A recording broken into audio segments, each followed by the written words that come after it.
Hi, everyone. So you may have believed, following my um, finishing of the 8 functions, that I had stopped explaining things correctly. Well, you couldn't be more wrong. I haven't finished. I've got more to cover. And today I'm going to be starting the 4 Jungian dichotomies and explaining them correctly. So, why am I talking about the Jungian dichotomies? So, first of all, what are they? They are the dichotomies which Jung came up with in his psychological types. They were then taken by the Myers Briggs type indicator in essentially being the beginning, middle, and end of their test for working out type. The difficulty there is that when Jung coined these dichotomies, they were intrinsically tied to the particular types and which he had formed out of the cognitive functions. The cognitive functions themselves were built out of these 4 dichotomies. So the way that the test uses them is simply to assume that if you put extrovert and intuitive and thinking and perceiving together, you have a type, the ENTP, which will necessarily have extroverted intuition in the dominant function, introverted thinking in the auxiliary function, extroverted feeling in the tertiary function, and introverted sensing in the inferior function. And of course, the other 4 if you want to go into Beebe's model. But there is no guarantee that's the case. Yes, you could get close to that guarantee if you were absolutely sure that the dichotomies you were using were so carefully defined that they match up perfectly to what it means to have, say, to be extroverted and intuitive and perceiving. That matches up perfectly to what it means to have extroverted intuition in the dominant function. But there's nothing really to be found in the way that extroversion versus introversion is tested for, that, or even how intuition is tested for. That would really tell you that you actually have extrovert intuition in the dominant function.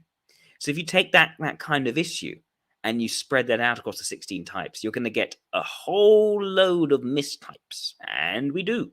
Lots of people are mistyped. I would hazard a guess and say most people are perhaps mistyped, especially in the Myers Briggs type community. I would say in the socionics community, even then it's hard. I think a sizable minority maybe mistyped, unless they've actually had either got a very strong knowledge of a theory or they've gone through it with a decent socionist to find out their type. Even then, it's not perfect. There's still mistakes which can be made. So, yeah, I actually say most people in the Myers-Briggs type community, because of the discrepancies between the Jungian dichotomies, at least the way the Myers-Briggs type indicator uses them, and the cognitive functions, actually have mistypes. You could look at it a different way. You could say, well, no, they're not mistyped, because whatever the test says they are, that is their type. Fair enough. But then it's no longer Jungian. It's sort of separated itself from the cognitive functions, because you need cognitive functions for it to be Jungian. That's what Jung created. The whole point of the Jungian dichotomies were to distinguish the cognitive functions. So if you bite the bullet and say that, oh no, it's what the test tells you, that is your type, that is accurate, then you've given up being Jungian. It's no longer Jungian typology. Now, someone who did bite the bullet, and that was Keirsey. Keirsey's temperament sorter does not have any mention of cognitive functions. It is simply the combinations of the letters. And yeah, that's not Jungian. That might as well be a big 4 rather than a big 5, except that it uses types rather than spectra based on traits. It's no longer got that connection to Jungian cognitive functions. But yes, if you want an understanding of Jungian cognitive functions, then we need to address this very thorny issue. So what I like to do is I like to use socionics because it has far clearer definitions, and those clear definitions are necessarily tied to the what I call the information metabolism elements arranged in the 8 functions of Model A. They are intrinsically connected. The definition of extraversion and introversion should and almost must come from what lies under the hood, rather than try to sort of post hoc theorize what under the hood must be based on the dichotomies we've quite arbitrarily put together. And that is a major issue. Hi, if you're enjoying this video, you'll love the in-depth content found on the Type Mastery Pathway, our comprehensive course. Learn everything I know about socionics in over 20 hours of video lectures across 6 modules, with over 100 video examples. Sign up today by clicking the link in the description below. So when I think of an extrovert versus an introvert, in a more correct way, you could say, I'm not falling into some of the traps which people who look at Myers Briggs tend to fall into. Now, there is some more complexity here. You could say that even the popular Myers Briggs understanding of extrovert and introvert is not even correct via Myers Briggs. Some people take the extrovert to mean someone who gets their energy from interacting with people, and an introvert is someone who gets their introvert from spending time alone. That is not really accurate by the Myers Briggs standard, at least the official Myers Briggs Foundation. It's not about interacting with people or spending time on your own. That would already be very problematic for socionics, because that is already slanting a definition of extrovert and introvert towards interpersonal interaction versus not interpersonal interaction, or just thinking on your own, you could say. And that inevitably would lead to more sensing feeling types ending up as more likely to be mistyped as extrovert if they're introverted, and intuitive thinking types as more likely to be mistyped introverted even if they're extroverted. And unfortunately, we do see that quite a bit, even having taken the official test. We see that a lot of ENTJs are actually not. That a lot of ENTJs are actually end up being typed as INTJ because they've been bumped to introvert rather than kept as extrovert, because their extroversion hasn't been read properly by the test, because they're intuitive in their thinking. And similarly, you will get a number of ISF, well, you could say ISFPs, I would say, although although in Myers Briggs SIFE, you might have it put as an ISFJ. Whatever that ISF types get essentially mistyped as ESF types, as ESFJs, because again, their introversion has not been picked up by the test, has been confused for their sensing feeling preference. So what does that look like? So essentially, ENTJs are not very sociable. They are going to be very independently minded people. They are going to be very much about exercising their extroversion through extroverted thinking and extroverted sensing, and with introverted intuition being a sort of auxiliary or creative function, helping out extroverted thinking. So nothing of that is anything to do with interacting with people. It's very independent. It's very much about being task focused and getting things done.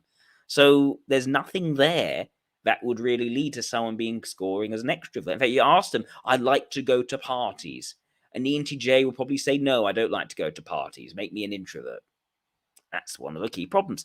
Same way, the SF types, if they are actually introverted, even if they are introverted, they're going to be highly sociable people.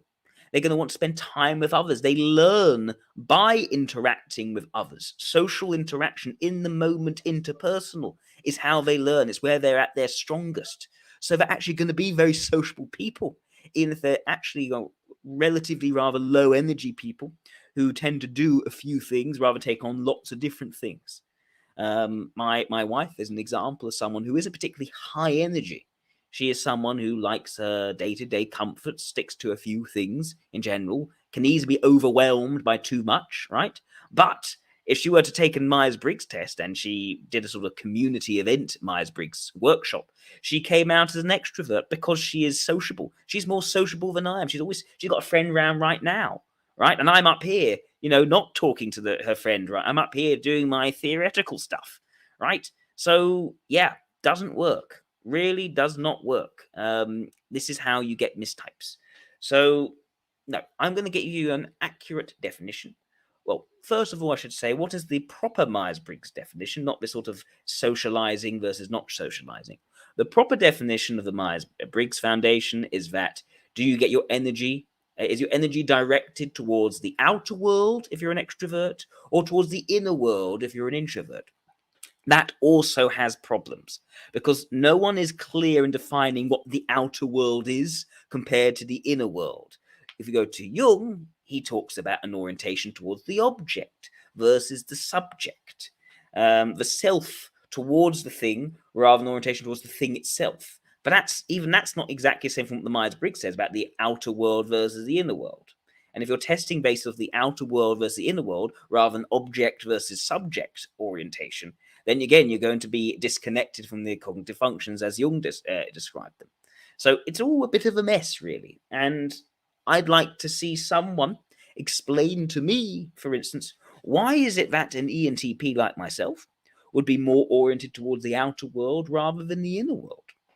Show me what I'm using extrovert intuition as my dominant function, right? So I've got lots of new ideas. I come up with new stuff all the time. I like thinking outside the box.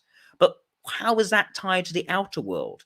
What is it in my outer world that I am directing my energy towards? It's not clear. It's quite a vague thing. The more you look at it, the more it sort of falls apart. What is outer world versus inner world? Is the wall behind me my outer world? Is me talking to you the outer world? And the same thing for someone who be, say, an ISFP, right? Introverted sensing in the dominant function, right? What would be their orientation towards the inner world? How is their sensing inner? Where do you find it? Do I have to become like, I don't know, some sort of nasty butcher and cut them open to find their sensing within them? What is mean by inner and outer? So this whole difficulty is, I think, from that conflation I talked about before, about the conflation between extrovert and introvert and external versus internal. I think outer and inner should really be put onto sensation and thinking being outer and intuition and feeling being inner. So that shouldn't be what extrovert and introvert is about. Instead, I talked about in my going over the information metabolism elements, how all the extroverted elements are turning outwards, you could say. Not located outwards, but turning outwards. What I mean by turning outwards, I mean orientation towards breadth, quantity, acquiring more and more and more and more and more things that are made off of that element. And the introverted elements are not doing that. They're not expanding the quantity of things. They're turning within. And what I mean by turning within, I don't mean being located internally to us, but rather are refining things down to the few, to refine the quality of what we have collected. So, breadth versus depth orientation, an attitude towards quantity, expanding the quantity versus refining the quality. Now, if you think of it in that way, extrovert and introvert become something quite clear, but not actually to do with what's inside of us versus outside of us. Now, I do think Jung is right in terms of this idea of, well, the Myers-Briggs Foundation is right in terms of this idea of direction of energy. I think energy is still very important here, but it's what is the thing the energy is being sent towards that I think is the source of this confusion. So this takes me to the Model A, the 8 functions we went through over the previous 8 videos. How does that link to extroversion and introversion? Because that's really the point, really. You have to have that direct connection. You need to have your Jungian dichotomies and all the other type dichotomies, because actually there are 15 type dichotomies, not just 4.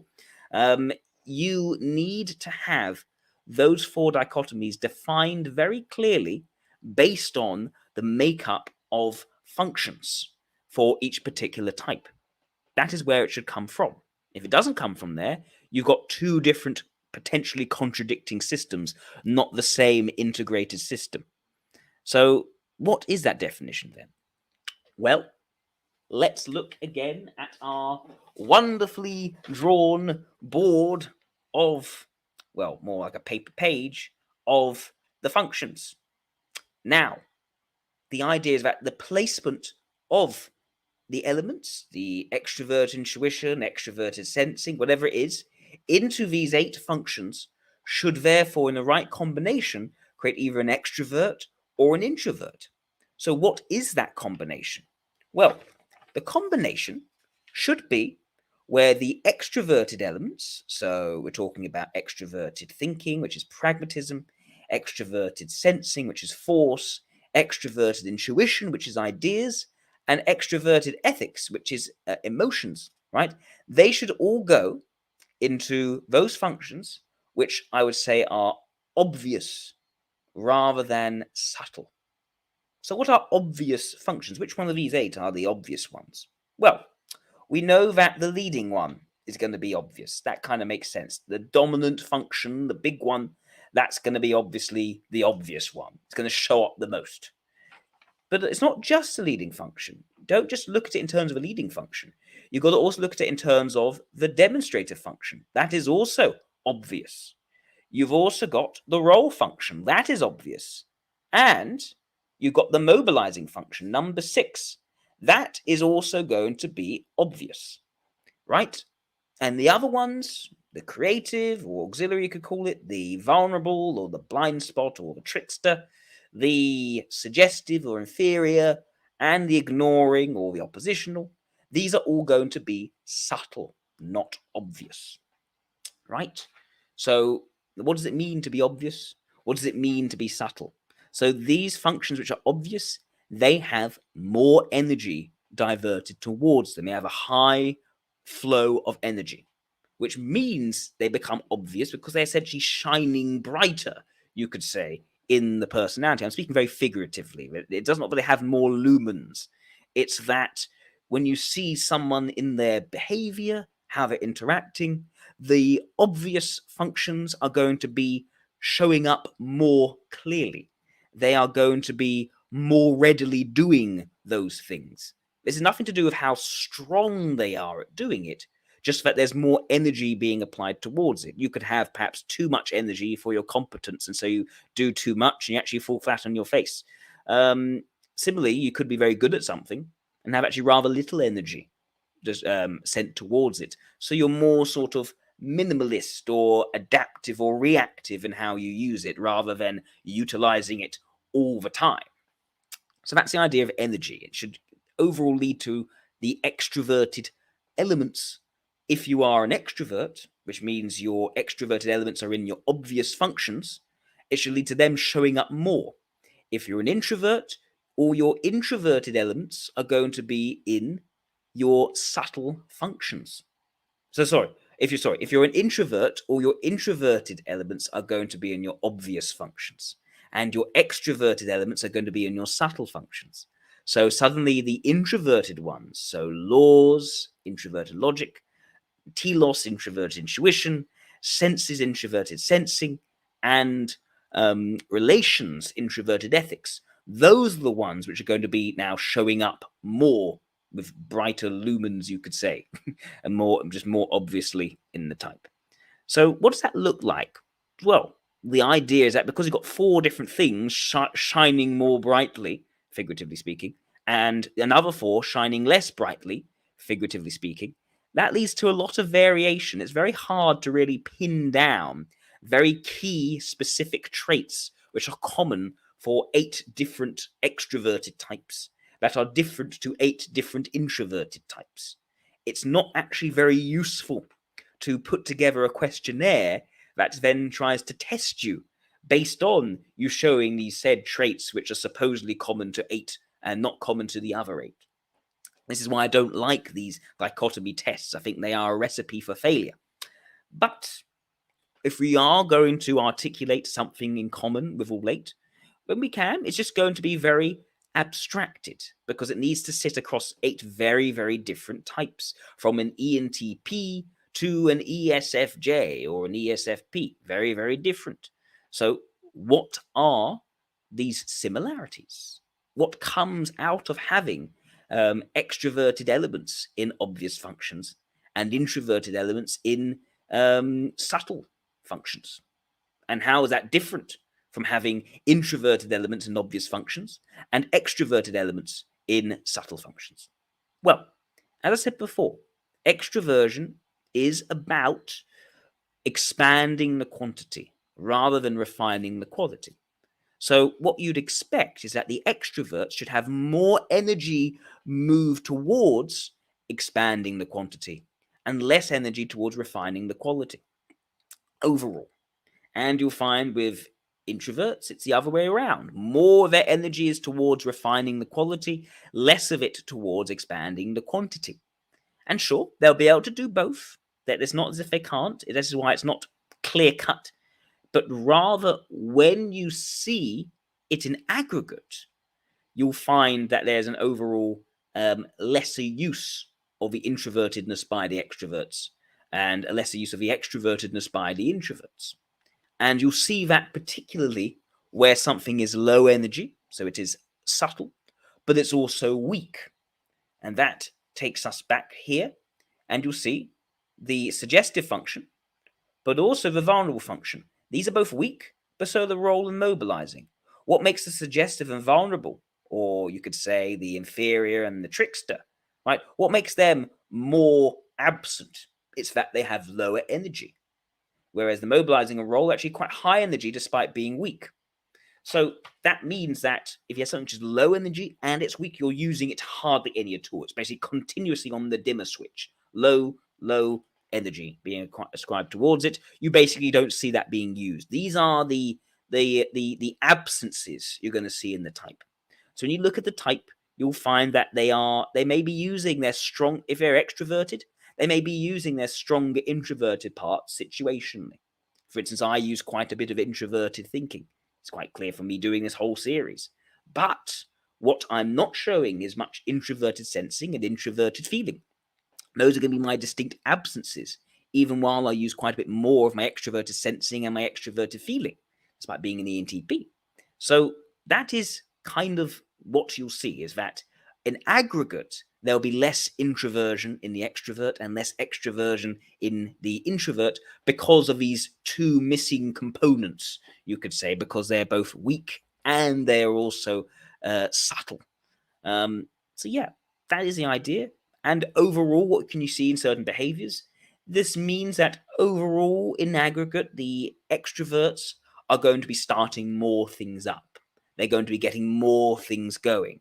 They're going to be about accumulating more and more different experiences or responsibilities or whatever desires or things they want. They're just going to be doing more and more and more of it. There's more of an energy there. You'll find that extroverts in general tend to be more charismatic, tend to be more productive and pragmatic, tend to be more likely to think outside of the box and go towards a breadth of different ideas, and they are more likely to be more assertive and a bit more dominant and a bit more oomphy, you could say, overall. And the introverts overall, they are going to be about refining that quality more so. So they are going to be more likely to be tying things up once they've been started, finishing things off, making sure whatever is there is actually making sense. They feel all right with it. They're comfortable with it. It all sort of clues together for them. They'll be more reflective on how they feel about it, what they think about it, how it all makes sense than the extrovert will. They're going to be more likely to take some of their time with something to make sure it fits together more than the extrovert. You say the extrovert is starting it all up, the introvert is carefully tying it together. The extrovert jumps out the house with their shoelaces undone. The introvert spends quite a bit of time getting their shoelaces done and might not get out the house at all. That is a very general, simplified way of looking at it. But what you'll find with the introverts is that overall, they tend to be more long-term oriented than the extroverts. They tend to be overall more aware of how comfortable they are in a situation, whether the details are coming together better than the extroverts overall. They're going to be more about whether things actually fit together and cohere. They'll be more inclined to be able to spot contradictions in what they're doing than the extroverts are. And they're going to be more aware of their personal attitudes and their likes and dislikes towards people and others and other things than, again, the extroverts will. So this is why I say it. You can put together something, but it's very much a sort of general in aggregate. But the key thing is that the extroverts direct more energy towards extroverting things, and the introverts direct more energy towards introverting things. That is it. So this is also why I actually like to call extroverts and introverts energizers and integrators. The extroverts overall are energizing the space, they're getting things going, getting things moving, and the introverts are kind of integrating it. They're trying to make sure that what is there is actually coming together properly. It is right. It is well, it is important. It's significant. It is going in the right sort of direction. It makes sense. All that sort of thing. So yeah, this is why I say it exists as a dichotomy. You need to understand it correctly, and I wouldn't overuse it to the point where I'd use it on its own in the test, like extrovert versus introvert. Where extroversion introversion is very useful is when you put it with other things. So you know someone's intuitive, and you know they are extroverted. Then you start getting useful things, because now you know, oh, extroverted intuition is going to be 4-dimensional, and introverted sensing is going to be 1-dimensional. In other words, strong and obvious versus weak and subtle. And that's when you start being able to see real differences. You'll know from that person's going to be very ideas oriented. They're not going to be very detail oriented. So that's when it starts to become useful. But yeah, having a test to work out if you're an extrovert or an introvert without looking at the cognitive functions making it up, or the information elements in their particular functions of Model A making it up, I think is basically a waste of time. And that, unfortunately, is the fatal flaw of the Myers Briggs type indicator. The Myers Briggs type indicator would be far better off if it just said it's not a Jungian psychology or typology at all, and just basically might as well just be the Kiersey temperament sorter, or the Kiersey temperament sorter might just be seeing itself as a sort of smaller version of the Big Five, which hasn't quite gotten accustomed to the idea that its lack of bimodal variation suggests that actually it's dealing with traits rather than types. So yeah, I hope that helps. Me again. The Type Mastery Pathway awaits. We're currently offering the course at a 50% discount, so consider signing up before the time runs out. To find out more, click the link in the description below.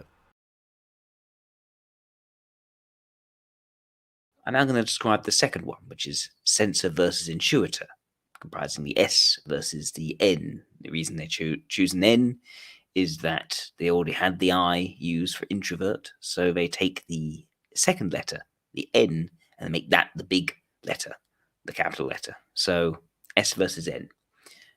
Sensor versus intuitor, you could say, which is always a bit confusing, but yes. What do I have to say about sensor versus intuitor? So I don't think it is as misunderstood as extrovert versus introvert, or indeed judger versus perceiver. But when it comes to sensor versus intuitor, I think it's relatively straightforward. I think it's not too difficult an idea to muck up, essentially. But nevertheless, rather than say that there are complete misunderstandings, it's more that there's a lack of clarity around what it means to be a sensor versus intuitor. I think a source of that lack of clarity is the vague term a preference. And this is what's used in Myers Briggs type indicator a lot. You have a preference for sensing over intuition. And the problem with the word preference is that it's ambiguous. It's ambiguous in what a preference is. For instance, they often use the example of left-handedness versus right-handedness. Now, that's a kind of preference. In other words, you're more confident using, say, your right hand than your left hand if you're right-handed. That's preference in terms of confidence. You lean on that one more because it is better at being used than the other. But there's another meaning of preference, and that's more to do with your values, essentially. If you prefer something because you like it more, for instance, In the north, they tend to prefer a curry sauce on their fish and chips. In the south, they may prefer salt and vinegar. So that is a preference again, but it's not about confidence anymore. It's about values. It's about what you like more, what you appreciate more. So those are two very different understandings of the word preference. And unfortunately, the choice of preference has thereby obscured these two very important differences. And I say they are very important because they are. They are crucial to Jungian typology. The difference between being strong or more confident at something versus being valued, versus that thing being valued, versus that thing being something you actually like and appreciate. If you could very easily like something, could value something, but not be good at it. You could at the same time not value something, but be good at it, just not want to draw too much attention towards it. So those distinctions are very, very important for Jungian typology, especially when you start going into more advanced theories such as socionics. To obscure that with the word preference is asking for trouble. And I think it does cause trouble. I think that there is a conflation for, say, sensors and intuitors between being strong at sensing or intuiting and conflating that with preferring to sense versus intuit in terms of a value.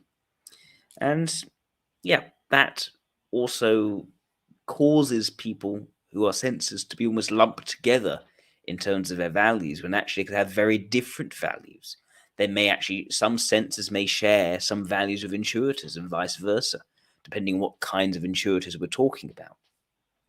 So what I would say is the key thing to keep in mind when explaining sensing versus intuiting correctly is to ensure you're only talking about strength. In other words, how confident and capable you are at using that thing, not about values. It should have nothing to do with values.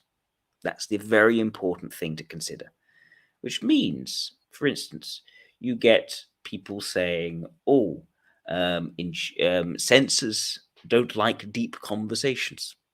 That is absolute nonsense. It depends on the sensor, and it depends on what deep means. It depends on what that thing is, what kind of deep you have in mind when you say they don't like deep conversations. To say, for instance, that intuitors don't like things in the immediate day to day, again, is nonsense. It depends what it is. It depends. Their values will orientate themselves in favor of something in the present day and away from something else in the present day. So you can't. It's very important not to generalize by essentially not considering the differences in values between sensors and also between intuitors. It's important to always just consider it in terms of strength. Now that's one thing. This idea that intuitors are going to share the same strengths in intuition and sensors are going to share the same strengths in sensation.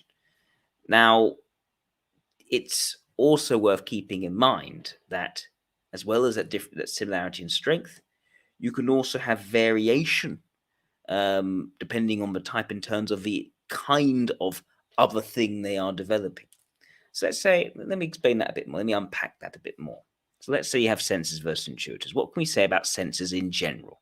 We can say that sensors in general are good or confident at handling in the immediate moment present concrete things.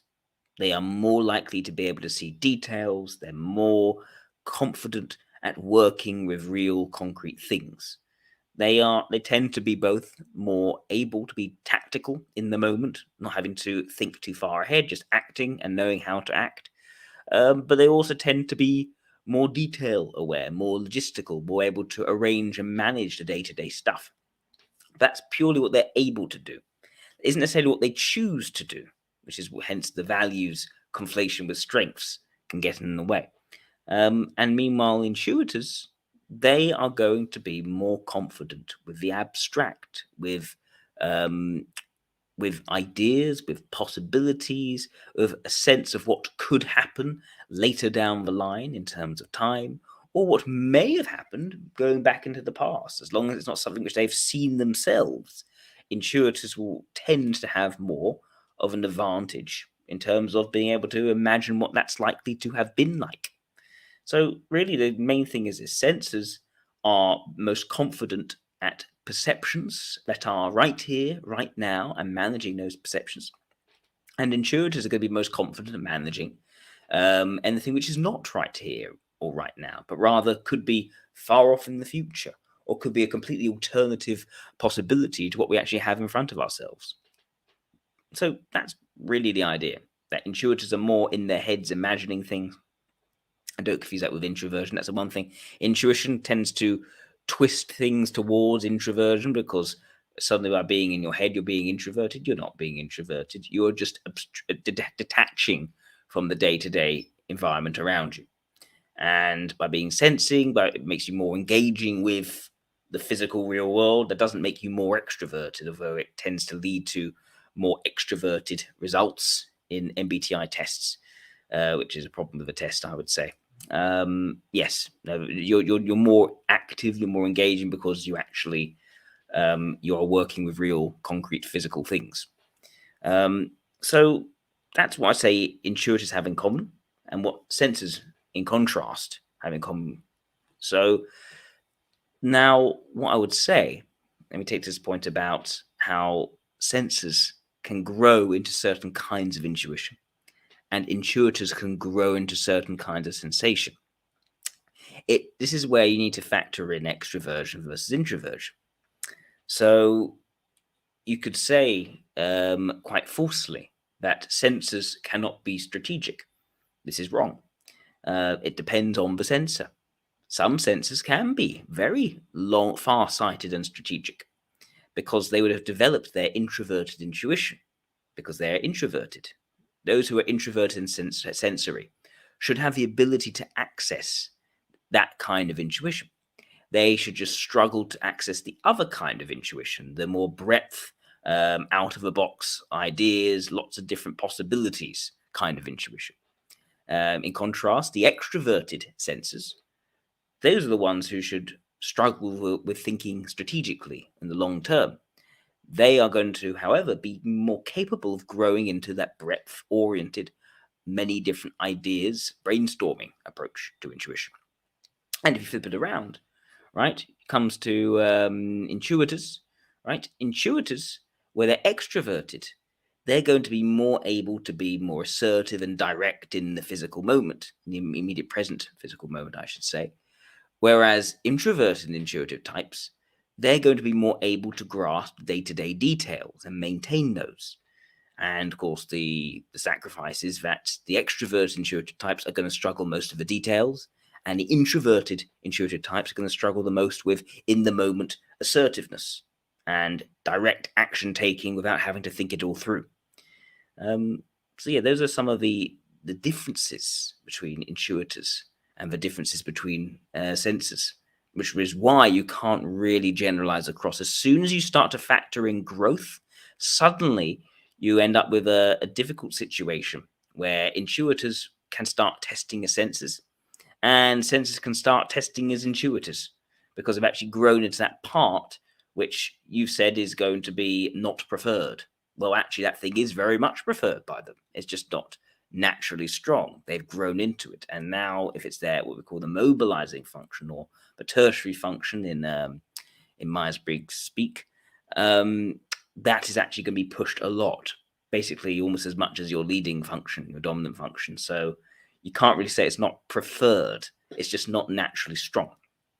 Now, this takes me to another point I need to explain, which is, what does strength really mean? How can we make strength as precise as possible? Well, because you could say, if they're growing, then if they're growing, don't they become strong at it? So how is it still weak, even if you've grown into it and you developed it? Well, the definition of weak versus strong is this, or the distinction, I should say, is that a strong function, a strong function should be something which you can utilize in completely new situations. Meanwhile, a weak function you shouldn't be able to utilize in completely new situations. So when it comes to something you have no past familiarity with at all, right? If you are strong in that area, you should be able to quickly pick up what's going on and adapt and find the appropriate way of utilizing that kind of information in that kind of situation. In contrast, if you're weak at it, you won't be able to do that. You'd need to have tried and failed and maybe learnt and acquired certain rules and norms of how you usually do it. If you're plucked out of a familiar situation but into a new situation, that's when you're likely to fail in a weak function. However, if you are someone who has the luxury of being able to practice in that area, become familiar with that area, suddenly that weak function can start to look like a strong function because you're operating within a zone of familiarity.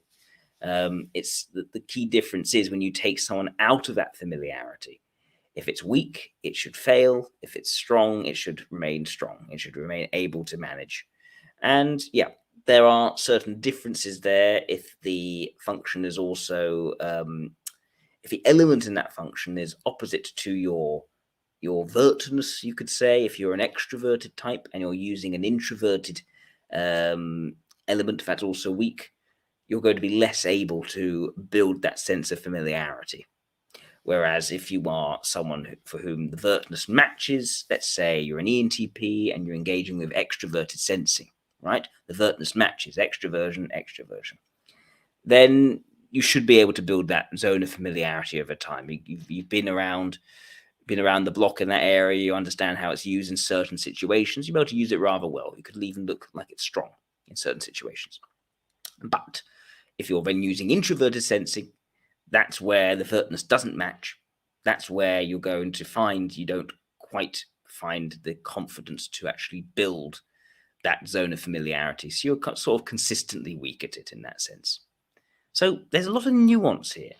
That's why it is difficult to really. This is why I don't tend to just say, oh, that person's a sensor, that person's an intuitor. Instead, I'm thinking, okay, what kind of intuition am I seeing? What kind of sensation am I not seeing?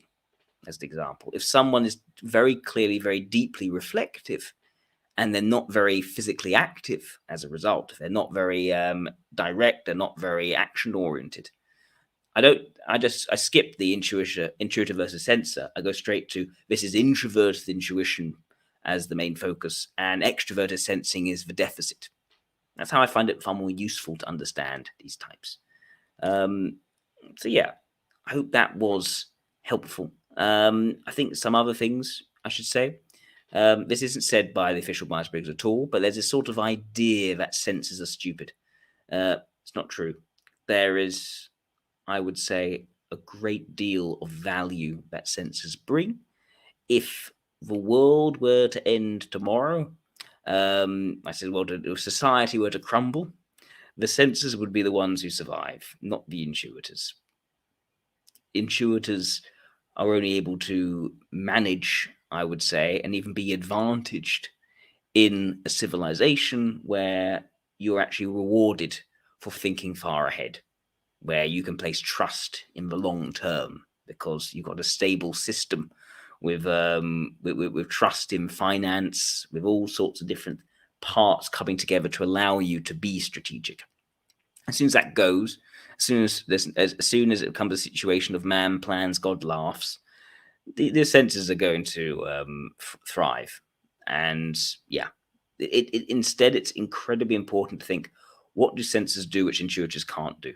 Well, first of all, they are able to act very quickly and very decisively in a way that doesn't lead to a total mess.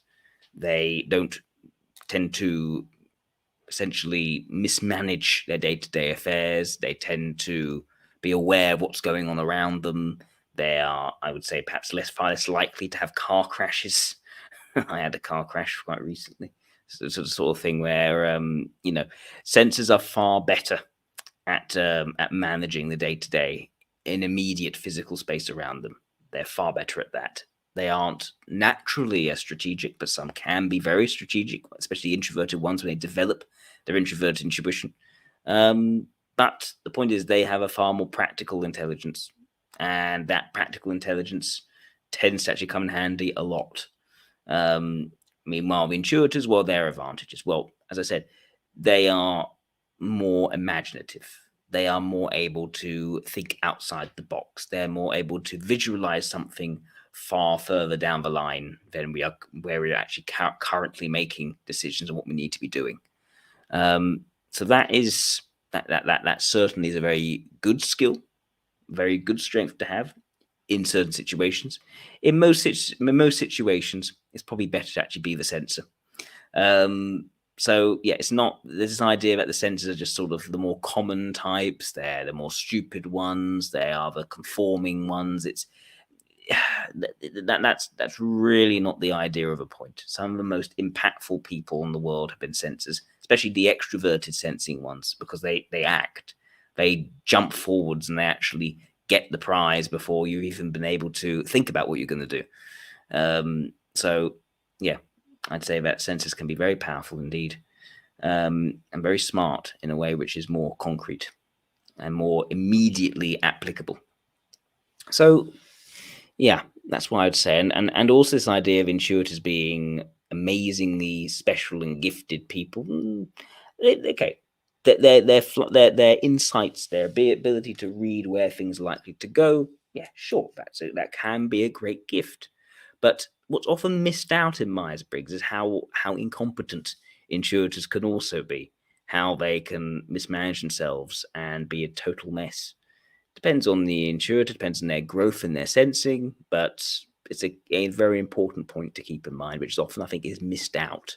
People talk about the weaknesses in sensing, they don't talk about the weaknesses in intuition. So yeah, that's what I would say about intuition versus sensing. If you really want to make good use of this, I'd actually combine it with introversion and extraversion. Look for what the deficit is, not just a lack of intuition, but a lack of introverted intuition or a lack of extroverted intuition. But that's when you're going to have a clearer signal for your typing, rather than something which can be proven wrong once you add a bit of growth into the mix. You might not be ready to purchase the Type Mastery Pathway all at once. That's fine. If you want to get a taster, you can now purchase specific modules one at a time. How about Module 3, which looks at not just the 4 Jungian dichotomies, but all 15 dichotomies that make a personality type what it is? Find out more by clicking the link in the description below. Now I'm going to talk about thinking versus feeling, and specifically what makes a thinker type as opposed to a feeler type. Now, I would say, whereas sensing and intuition is something which is not so terribly defined by regular Myers Briggs type indicator people, I think quite a mistake has been made regarding thinking and feeling.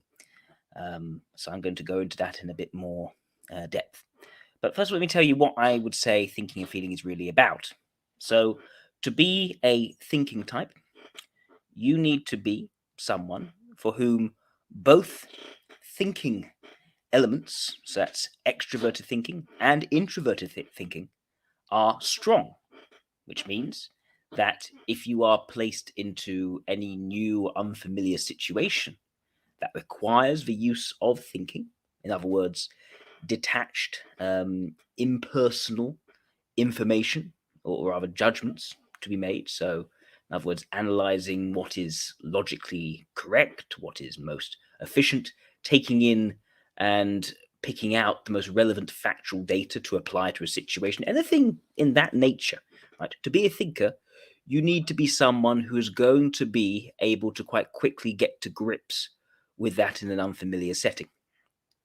Whereas if you are if you are instead having to deal with feeling information, so this is information, it is judgments, but it is personal, it is subjective, it's something that you feel, right? And you're in an unfamiliar situation in regards to having to grapple with feeling information, that you would likely feel out of your depth. You'd likely feel that this situation is so unfamiliar to you, you don't know really what to do. It will take quite a while for you to get to grips with it. You may have to make a few mistakes and take a while to process and learn from this to build enough of a zone of familiarity in which you can now utilize this feeling information. So fitting into a new crowd, you could say, finding the right way of pitching your conversation to this new audience, tackling a very sort of personal question about emotions or experiences you are not used to feeling, and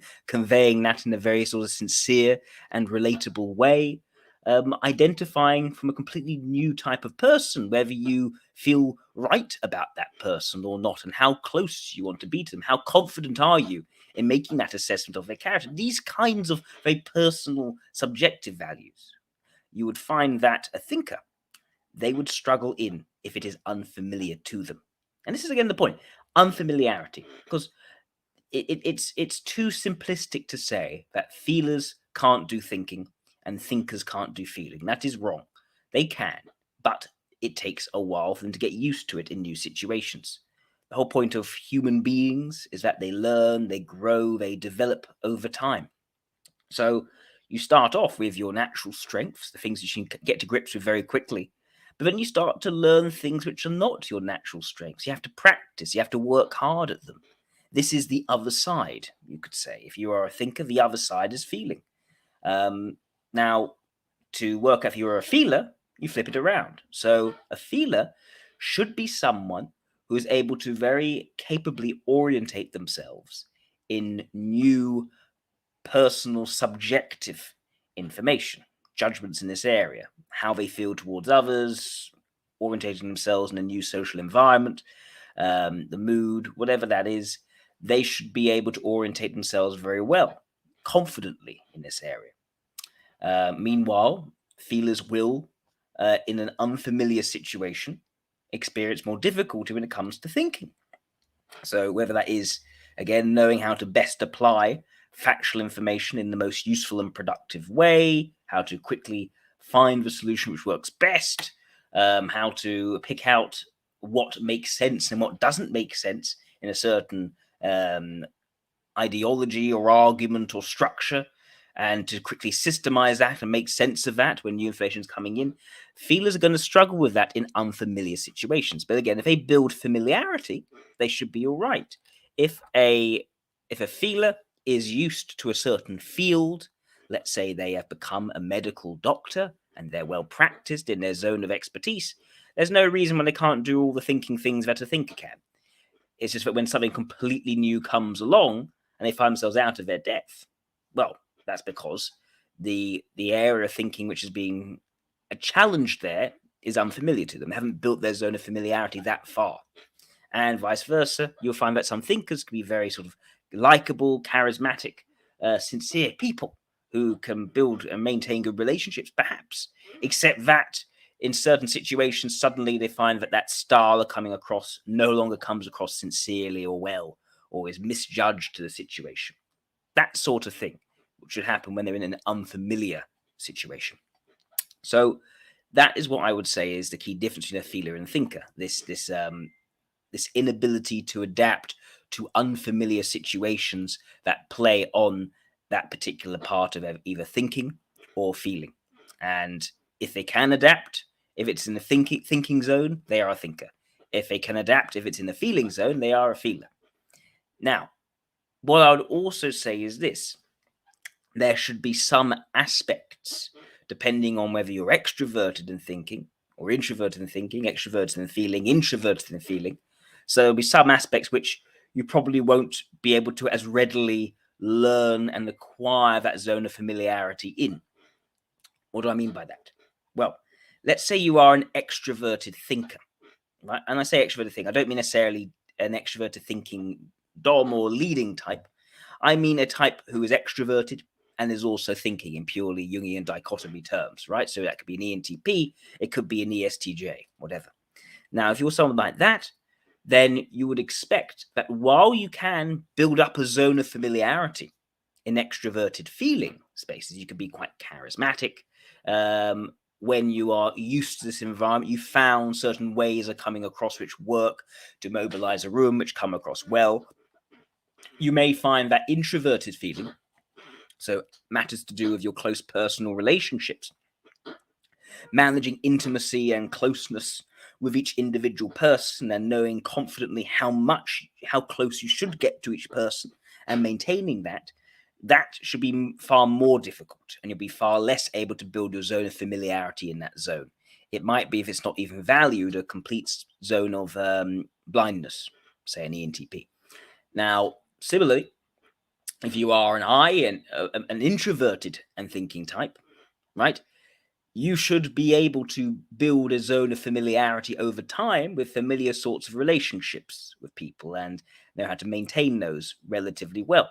But you'll be far less able to build that zone of familiarity over time in an extroverted feeling situation where you have to come across convincingly to a group of people. You have to address a crowd. You have to be convincing and persuasive in an emotionally galvanizing way, and be confident that what you say will actually be responded to positively by everyone around you. That is going to be less accessible to an introverted and thinking type. That's why they tend to be called quite, as it were, sort of cold-blooded or dispassionate types, you could say. They're not actually cold-blooded, as they don't easily convey their emotional states in a way which becomes infectious to others. And similarly, the extroverted and thinking types, often called the business-like types, because they're very good at relaying high quantities of factual information, but they're not so good at actually building closeness and intimacy in a sort of more deeply personal way. So yes, you could either come across a bit too impersonal, but still rather engaging if you're extroverted and thinking, or you could come across very personably and sincerely, but not charismatically and engagingly, which is more like to be an introverted and thinking type. Okay, so those are the thinkers. For the feelers, same sort of thing applies. So if you're extroverted and feeling, right, then you could, of course, adapt to the extroverted thinking aspects. So you're more likely to be able to make more pragmatic decisions, learn how to do things effectively and efficiently. Like, you'll find that an ENFJ, for instance, or an ENFP could probably fit into a CEO role where you have to manage all sorts of complex processes under you. They probably fit in that rather well because they can sort of adapt enough within a zone of familiarity to those pragmatic pressing demands, and taking in the larger amount of factual information to apply. Now, where they'll struggle, though, is with introverted thinking. So tying that together consistently, formulating clear, coherent rules and principles under which they should act in their tendency to actually engage with many different kinds of people and to be charismatic in that way, they lack that sense of consistency. They become something for everyone and therefore lose that coherent sense of what it is all about structurally and principally. So yeah, they may become a bit incoherent. You find people very, very engaging, very passionate, and you feel really excited by talking to them, but actually what they say is a bit of waffle. not say waffle, but it doesn't make coherent sense. It contradicts itself. That's kind of a sign of someone who's extroverted and feeling. And then you get to someone who is introverted and feeling. Now, yeah, these types can actually do the structural side. They can look at the ideas and they can see what makes sense, what doesn't make sense within their zone of familiarity. They can develop an expertise in a certain field where they understand what makes sense, how things fit together, and they can form structures to better understand new information. But where they'll struggle is in grappling with a large amount of factual data and applying it efficiently and productively, and updating how they're thinking to do things as effectively and pragmatically as possible. They may struggle to know what data is relevant, how to actually build that logical coherence out of all this data. So you may find an extreme example such as, types which are TI, say mobilizing or tertiary. So the INFP, the ISFP. So that is types with NI and SI at the top, then FE. They'll lack extroverted thinking entirely. That'll be their blind spot. So they may greatly struggle to actually change their mind with new facts. They'll stick to the structure without any sense of the facts. Or if you take, say, INFJs, ISFJs, those with FI at the top, they kind of want to outsource to someone else to provide the factual knowledge and expertise across a range of different areas, be up to date with current events and update the information. They're more to stick to their field and try to do that as well as they can, and that confidence in that may feel they're never quite as competent as other people, and they may lean on their relationships to have that factual information being provided. So, as I said, this is where it's complicated. This is where I say, similar to sensing intuition, you can't just look at thinking and feeling, really. It's more useful to dive into, are they extroverted in feeling? Are they introverted in feeling, etc., to really pick out, therefore, where the deficits are. If they're introverted in feeling, they're going to have an extroverted thinking deficit. If they are extroverted and thinking, they're going to have an introverted and feeling deficit. That's, I would say, is far more useful for typing. So, yeah. Now that I've talked about this sort of correct understanding of feeling versus thinking, I want to dive into where I think the Myers Briggs type indicator gets it very wrong. And this is the notion that if you are a thinker, you are going to be tough-minded. And that if you are a feeler, you're going to be warm-hearted. And this general desire to tie feeling and thinking to what is essentially the trait of agreeableness in the Big Five. So I think it's completely wrong. There's no basis for it whatsoever in thinking about feeling versus thinking, what feeling is about. Feeling is about feeling emotions, right? Sure, that can make you more passionate, right? But it doesn't mean you would be any less tough, even if you are naturally attuned to the emotions and feelings and perspectives of everyone around you. And similarly, if you are a thinking type, yes, that makes you more able and more comfortable in detached information, stuff which is separated from the emotions, right? But that tells you nothing about how tough the person is. It tells you nothing about whether they'll actually make very hard decisions and push them through against other people. And this is the point, really. Toughness it's not sufficient to be logical, to be tough. You can be someone who's very analytical and can pick out exactly what makes sense in principle. And you may think that all you need to do, therefore, is to reason with people, and people will agree with you. And then get, ignored, and then perhaps punched in the face, and then go cry and hide away for years at a time. Because that doesn't work. Some of the most fragile people could actually be logical types.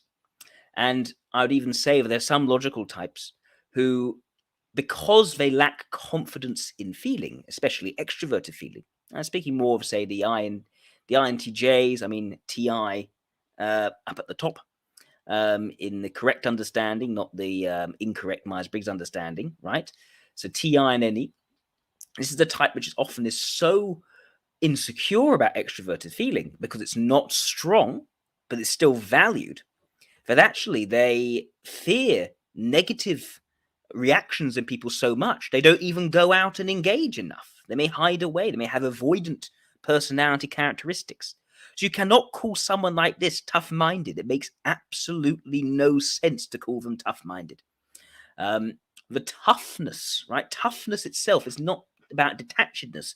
Toughness is about going out and confronting things and being resilient against it and eventually pushing through.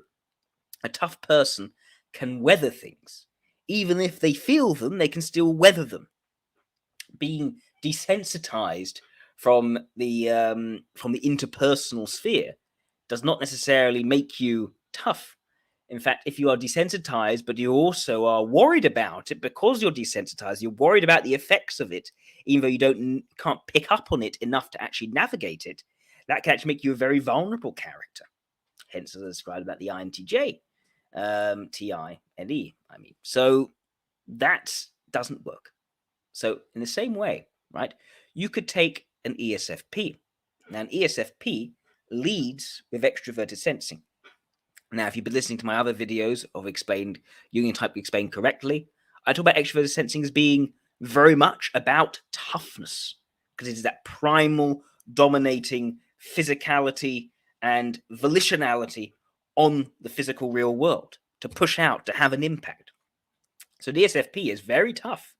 They will go in there and they will get what they want. They're quick thinking, they are proactive, they are engaging, they are assertive.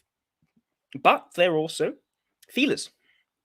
So this is a type which will be very aware of their personal relationships with each person, aware of the mood, the environment around them, and will know how to manage their relationships with others to get what they want. That is very tough. That is what we may call the iron fist in the velvet glove. And unfortunately, if you think of feeling and thinking in terms of tough-minded versus warm-hearted, you can't actually have a logically coherent conception of the iron fist in the velvet glove. And it is such an important aspect of understanding certain personality types. So, no, don't do that. Don't tie up thinking to tough-mindedness and feeling to warm-heartedness. It doesn't work. Instead, think of it in terms of, first of all, strength. First and foremost, the ability to confidently interpret this kind of information and navigate it, right? That's nothing to do with how affected you are by it. Again, you can be an INTJ and you can be greatly susceptible to other people's attempts to sway you emotionally, but have no ability to actually motivate people back and navigate that yourselves. It makes you a lame duck in this area, right? By being a lame duck, you are susceptible to it, but you cannot manage it. You have no strength in this area, but it still affects you. So thinking and feeling cannot deal with those kinds of nuances. This is where you need other function dichotomies to really break down what is going on. Strong versus weak is one area. You can talk about how stubborn someone is in something versus flexible is something, if they value it or they don't value it. There's more complexity under the hood here, which you're not going to get from a regular Myers Briggs understanding because it's so simplistic. So, yeah, I'd say that the INTJ and the ESFP are the clearest examples of where you have a thinking type that is really not tough, actually quite delicate, can be quite fragile in a sort of a socially oriented space. That is also a type which, because of them valuing introverted sensing rather than extroverted sensing, which is actually their blind spot, they are especially averse to toughness in terms of I'm right because I am mighty. I'm going to force through what I want. No, this is the type that's going to try and reason with everyone and is not necessarily going to persuade and is not necessarily going to get what they want and can't really try to get what they want unless they have a clear reason for it, because it comes all from their principles. And an ESFP can be bloody tough, and they are not a type which is thinking or logical. They're not. They grow in their zone of familiarity with extroverted thinking. They can become very pragmatic, very achievement-oriented people, but they will lack structure. They will lack coherence and consistency in what they're doing. They won't understand why the rules are there. They'll mix and match them. They can bastardize them, etc., because they don't understand why that thing fits together on a theoretical level. So they're not thinkers. They can't grasp that kind of thinking, but they are still very tough-minded. So yeah, that's what I would say to this matter. And some real-life examples, just to give you a clue. There are some examples of really tough feeling types who are typed as thinkers because Myers-Briggs has no conception of a tough feeler. So, perfect example, Margaret Thatcher, right? Remember Margaret Thatcher, the Prime Minister of the United Kingdom back in the 80s? She is commonly typed an ESTJ because people cannot conceptualize a feeler who is tough. She was very tough. She was the Iron Lady, but she did not have confidence in extroverted thinking.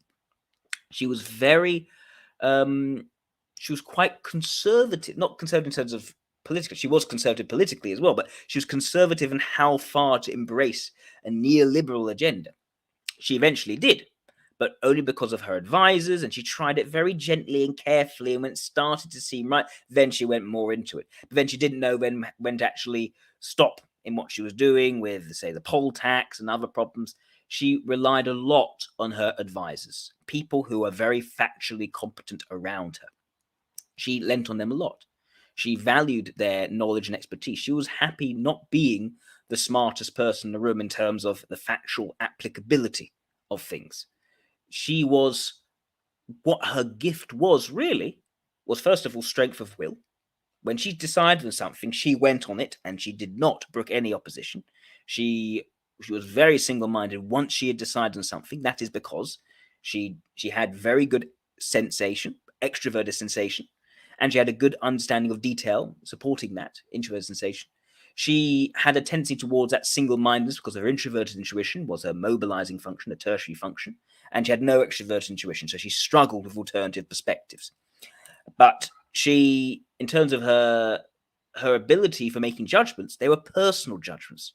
She was about her relationships with others, who she could trust, who she couldn't trust. She saw everything in terms of the personal. That person as a bad, weak character. That person is someone I can trust. I can get to know them. I like them as a person. She liked Reagan. She even liked Gorbachev. She did not like some of the other Europeans, and she didn't like those in Labour. She got to know them as individuals, and she formed her judgment accordingly. That was her ability to know who to trust in and who not to trust in terms of forming her cabinet, in terms of bringing the people close to her. That was it. And she was very quick to make those judgments and very confident, and rarely changed them once she made her mind in that area. So ethics, introverted ethics specifically, was her main focusing point. There's one other thing I should say around this area. If you have, say, a kind of feeling as a leading function, or a kind of thinking as a leading function, you may appear to be weak in the inverse. And you might not actually be weak in the inverse, you might just appear to be that way. So if you take, say, a Margaret Thatcher's example, she was very conviction-led. Her personal attitudes towards character, what makes a good person, a bad person, etc., shaped everything. And she would do what was sincere to her at the expense of what was perceived to be popular. Very strong value of hers. Do not do what's popular. If you're not being hated, you're actually not doing anything worthwhile. People say, well, that must be a thinker. No, she could be as charismatic as she wanted to, but she only did that where it was in line with her very personal, sentiment-driven relationship forming. So that is a strength, her extroverted feeling, but not a valued strength. It was unvalued. It's what we call the ignoring function. If you go back to explain correctly the functions, the ignoring function is that which looks weak but isn't, because you suppress it until your leading function or dominant function calls upon it. So when thinking about this, you'll find that if someone is thinking or feeling dominant, what the inverse of what they're dominant in will be that ignoring function. So that will look weak, but it isn't. So you need to keep that in mind as well when you're typing people. So yeah. So strength is specifically what someone can do. It's not what someone necessarily will do, because they may decide not to, even though they can do. Again, another area of complexity when it comes to typing. Why just looking at, you thinker or feeler is, you have to be very confident you've identified both uses of something to know that they are definitely that and not the other one, or very confident they have none of one kind and they definitely cannot use it, rather than just choose not to use it. So I hope that was helpful for understanding thinking versus feeling. Other examples that come to mind, people often typed Adolf Hitler as an ENTJ. He's not an ENTJ. There's no thinking. He wasn't about thinking. He was masterful at extroverted feeling, which doesn't have to be warm and cuddly. It can be warm and cuddly when it's put with introverted sensing. But if you take an ENFJ, introverted sensing is out of the picture. They actually instead try to push extroverted sensing, which is tough and assertive again. So yeah, there's no reason the ENFJ needs to be cuddly and sweet and nice. They don't. And they can be, as long as they have that ability to affect people emotionally, ENFJs can be potentially quite sinister and quite very tough people. Well, say tougher. If Hitler was sort of, it varied depending on his zone of familiarity. If he was outside his zone of familiarity, actually wasn't so tough. He wasn't so tough up next to Stalin, for instance. He couldn't quite manage at that level. But yeah, so what I would say to this is, think of someone like an Elizabeth Holmes or Steve Jobs. Steve Jobs is a better example because he wasn't, he's not a uniformly understood to be bad sort of person. He wasn't. He had flaws, of course, but he was also a greatly admired character. People type it must be an ENTP or something. No. Or an ISTP. No, he was an ENFJ because he was charismatic, because he understood more than the logic. He understood the feelings and how to get people excited about a product. He was a genius in terms of extroverted feeling, how to tap into people's emotional states. So that's the last thing I finish off there with, understanding of thinking versus feeling. I hope that was helpful. And yes, if you see anyone saying someone must be a thinker because they're too tough to be a feeler, say that they are absolutely wrong. Very important. Call them out. Make them feel bad about themselves for using silly arguments. If you feel much more knowledgeable from watching this video, just think about what you could do if you knew how to apply what you had learned. In the Type Mastery pathway, you'll learn how to accurately type other people, and if you're ready to take the final exam, you can earn a certificate accrediting you as a WSS Socionist. Again, for more information, click the link in the description below. I thought I would finish off the Jungian Dichotomies part of my Explained Correctly series by tackling the dichotomy I find to be the most infuriating of the lot. The one which I think is responsible for why the Myers Briggs type indicator, or at least the most responsible for the Myers Briggs type indicator, is logically incoherent and basically has very strange understandings of the types. It doesn't enable one to align the Jungian dichotomies to the cognitive functions. And in its nature, it twists the understanding of the cognitive functions to suit judging versus perceiving. So I feel that it has been immensely destructive to an understanding of Jungian type, this judging versus perceiving dichotomy. But I'm going to be nice to start off with. I'm going to be as nice as possible. And to be nice as possible, rather than just say what I think about judging and perceiving, I'm going to say what the Myers and Briggs Foundation has to say about judging and perceiving. So let me just share my screen. Let me show you what the Myers and Briggs Foundation has to say. Right. So, what does it say about judging and perceiving? It's very wishy-washy, as you'll quickly come to realize, because it doesn't want to say anything clear which someone can then contradict. So, what does it say? Judging. So, someone who is judging uses their decision-making or judging preference in their outer life. Why in their outer life? Well, because when it comes to judging types, they have in their top two slots in the Myers Briggs either extroverted feeling or extroverted thinking. So that means because of their incorrect understanding of extroverted, which I talked about in the extrovert versus introvert video, they think that means that thinking or feeling, if it's extrovert, is used in their outer life, because there is supposedly an outer life and an inner life, as if those two things are entirely separate and never the twain shall meet. So, yes, to others, a judging type should seem planned or orderly and like to have things settled and organized, and maybe even more comfortable when decisions are made, and like to bring life under control as much as possible. Right? So meant to be more outwardly controlling, more outwardly settling and setting what things are, supposedly.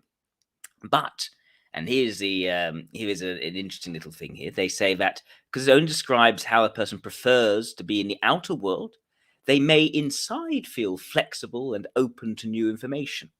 Right? So a judging type, supposedly, is a type that is outwardly very controlling, but inwardly very flexible and open to new information, which already gets a bit strange. You're saying that if you are a controlling person, that means that you are open within. You are open to new information without telling anyone that you're open to new information, I guess, or not showing anyone that you're open to new information.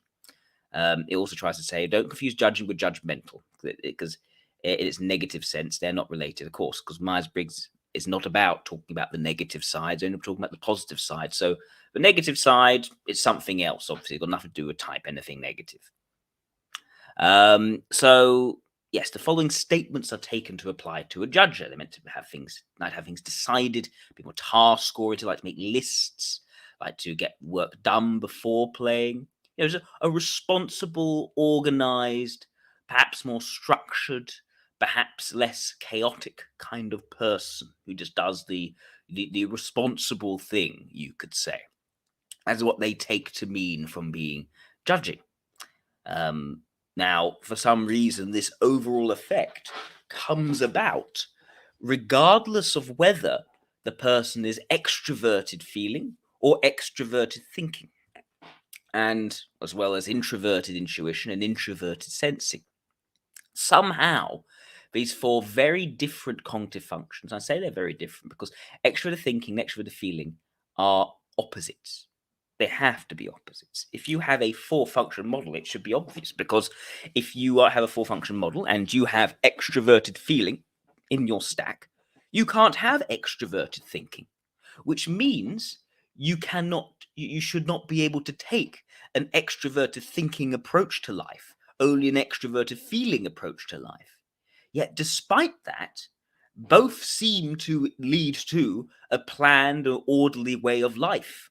And for some reason, both an extroverted feeling type and the extroverted thinking type, despite sharing nothing in common regarding their extroverted judging, right, both seem to like having things decided, being task oriented, like to get their work done before playing, like to plan work to avoid a rush, and all these other sorts of things. And supposedly like to have their world brought under control as much as possible, yet at the same time are very inwardly flexible and open.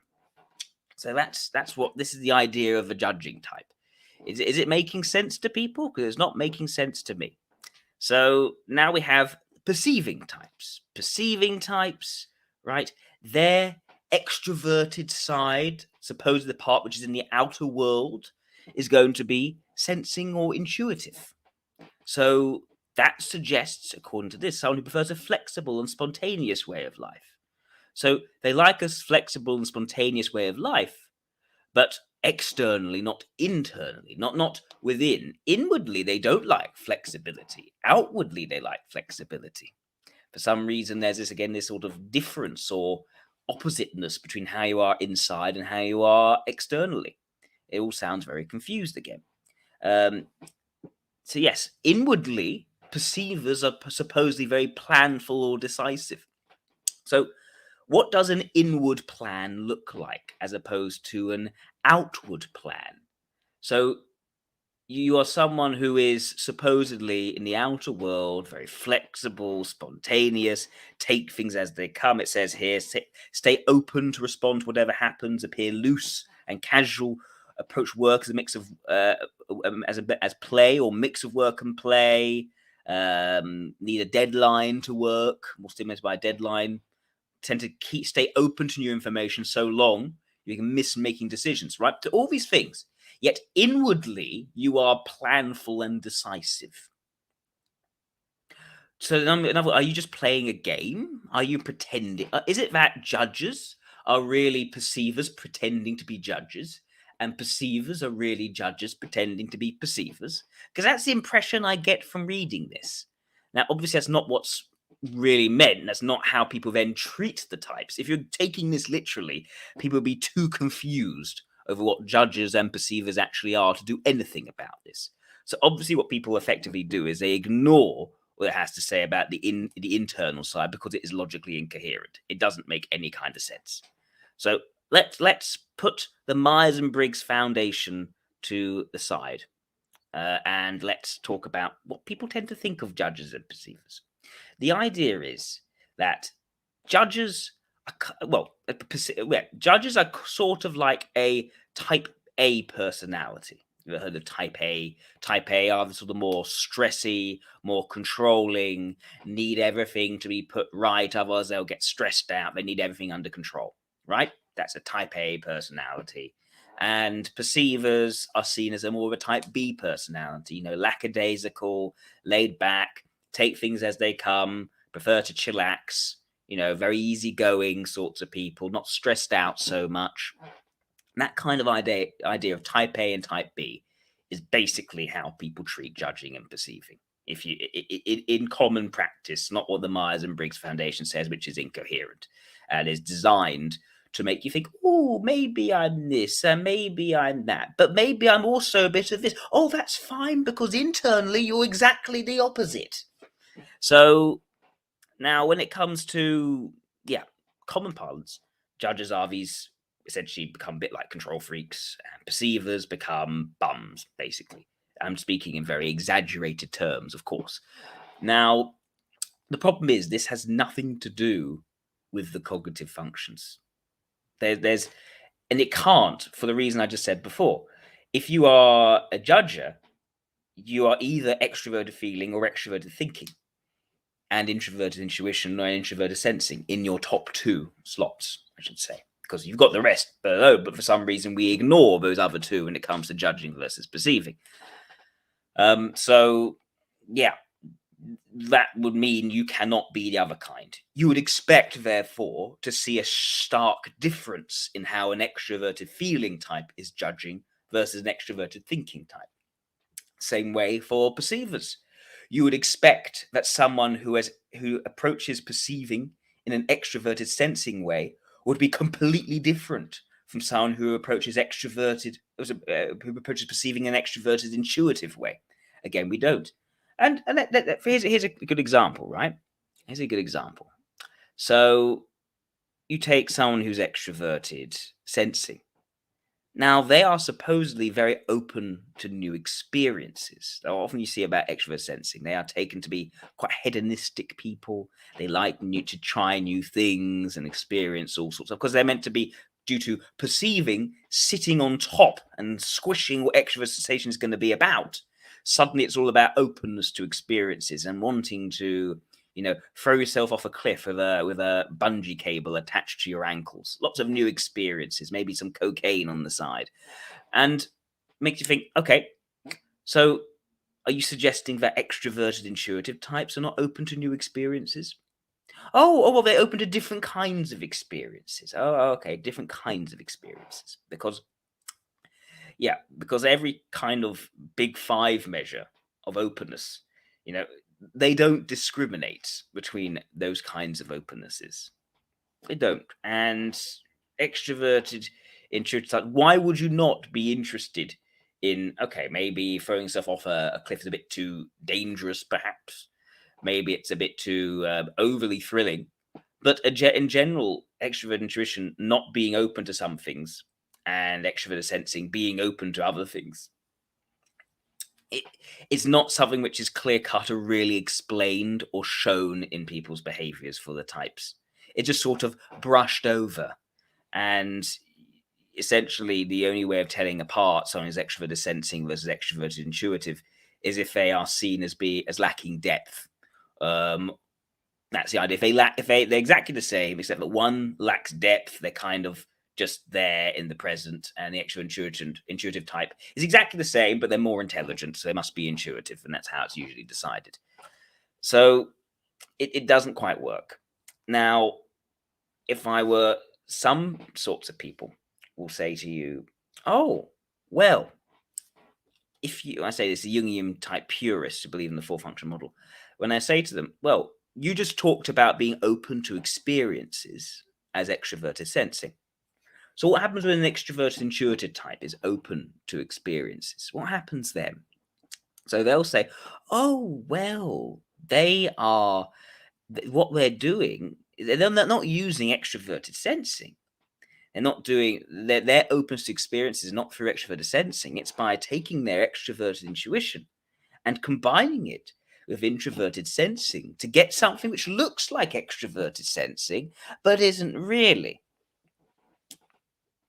Okay, but the problem is you describe introverted sensing in a very judging sort of way. Introverted sensing has nothing to do with seeking new experiences. It's nothing to do with being hedonistic in the Myers Briggs land. It's about being very controlled and very much about keeping the present like the past was, keeping things the same and familiar, rote, memorized tasks, and carrying things out repetitively, and having supposedly inner sensory maps of how things ought to be done. None of that is hedonistic. None of that is likely to cause you to go on some sort of party drugs bender. But for some reason, if you were to combine introverted sensing with extroverted intuition, you suddenly get extroverted sensing, supposedly. So it doesn't work again. Now, what I would say is this. Let's turn back to extroverted thinking and extroverted feeling.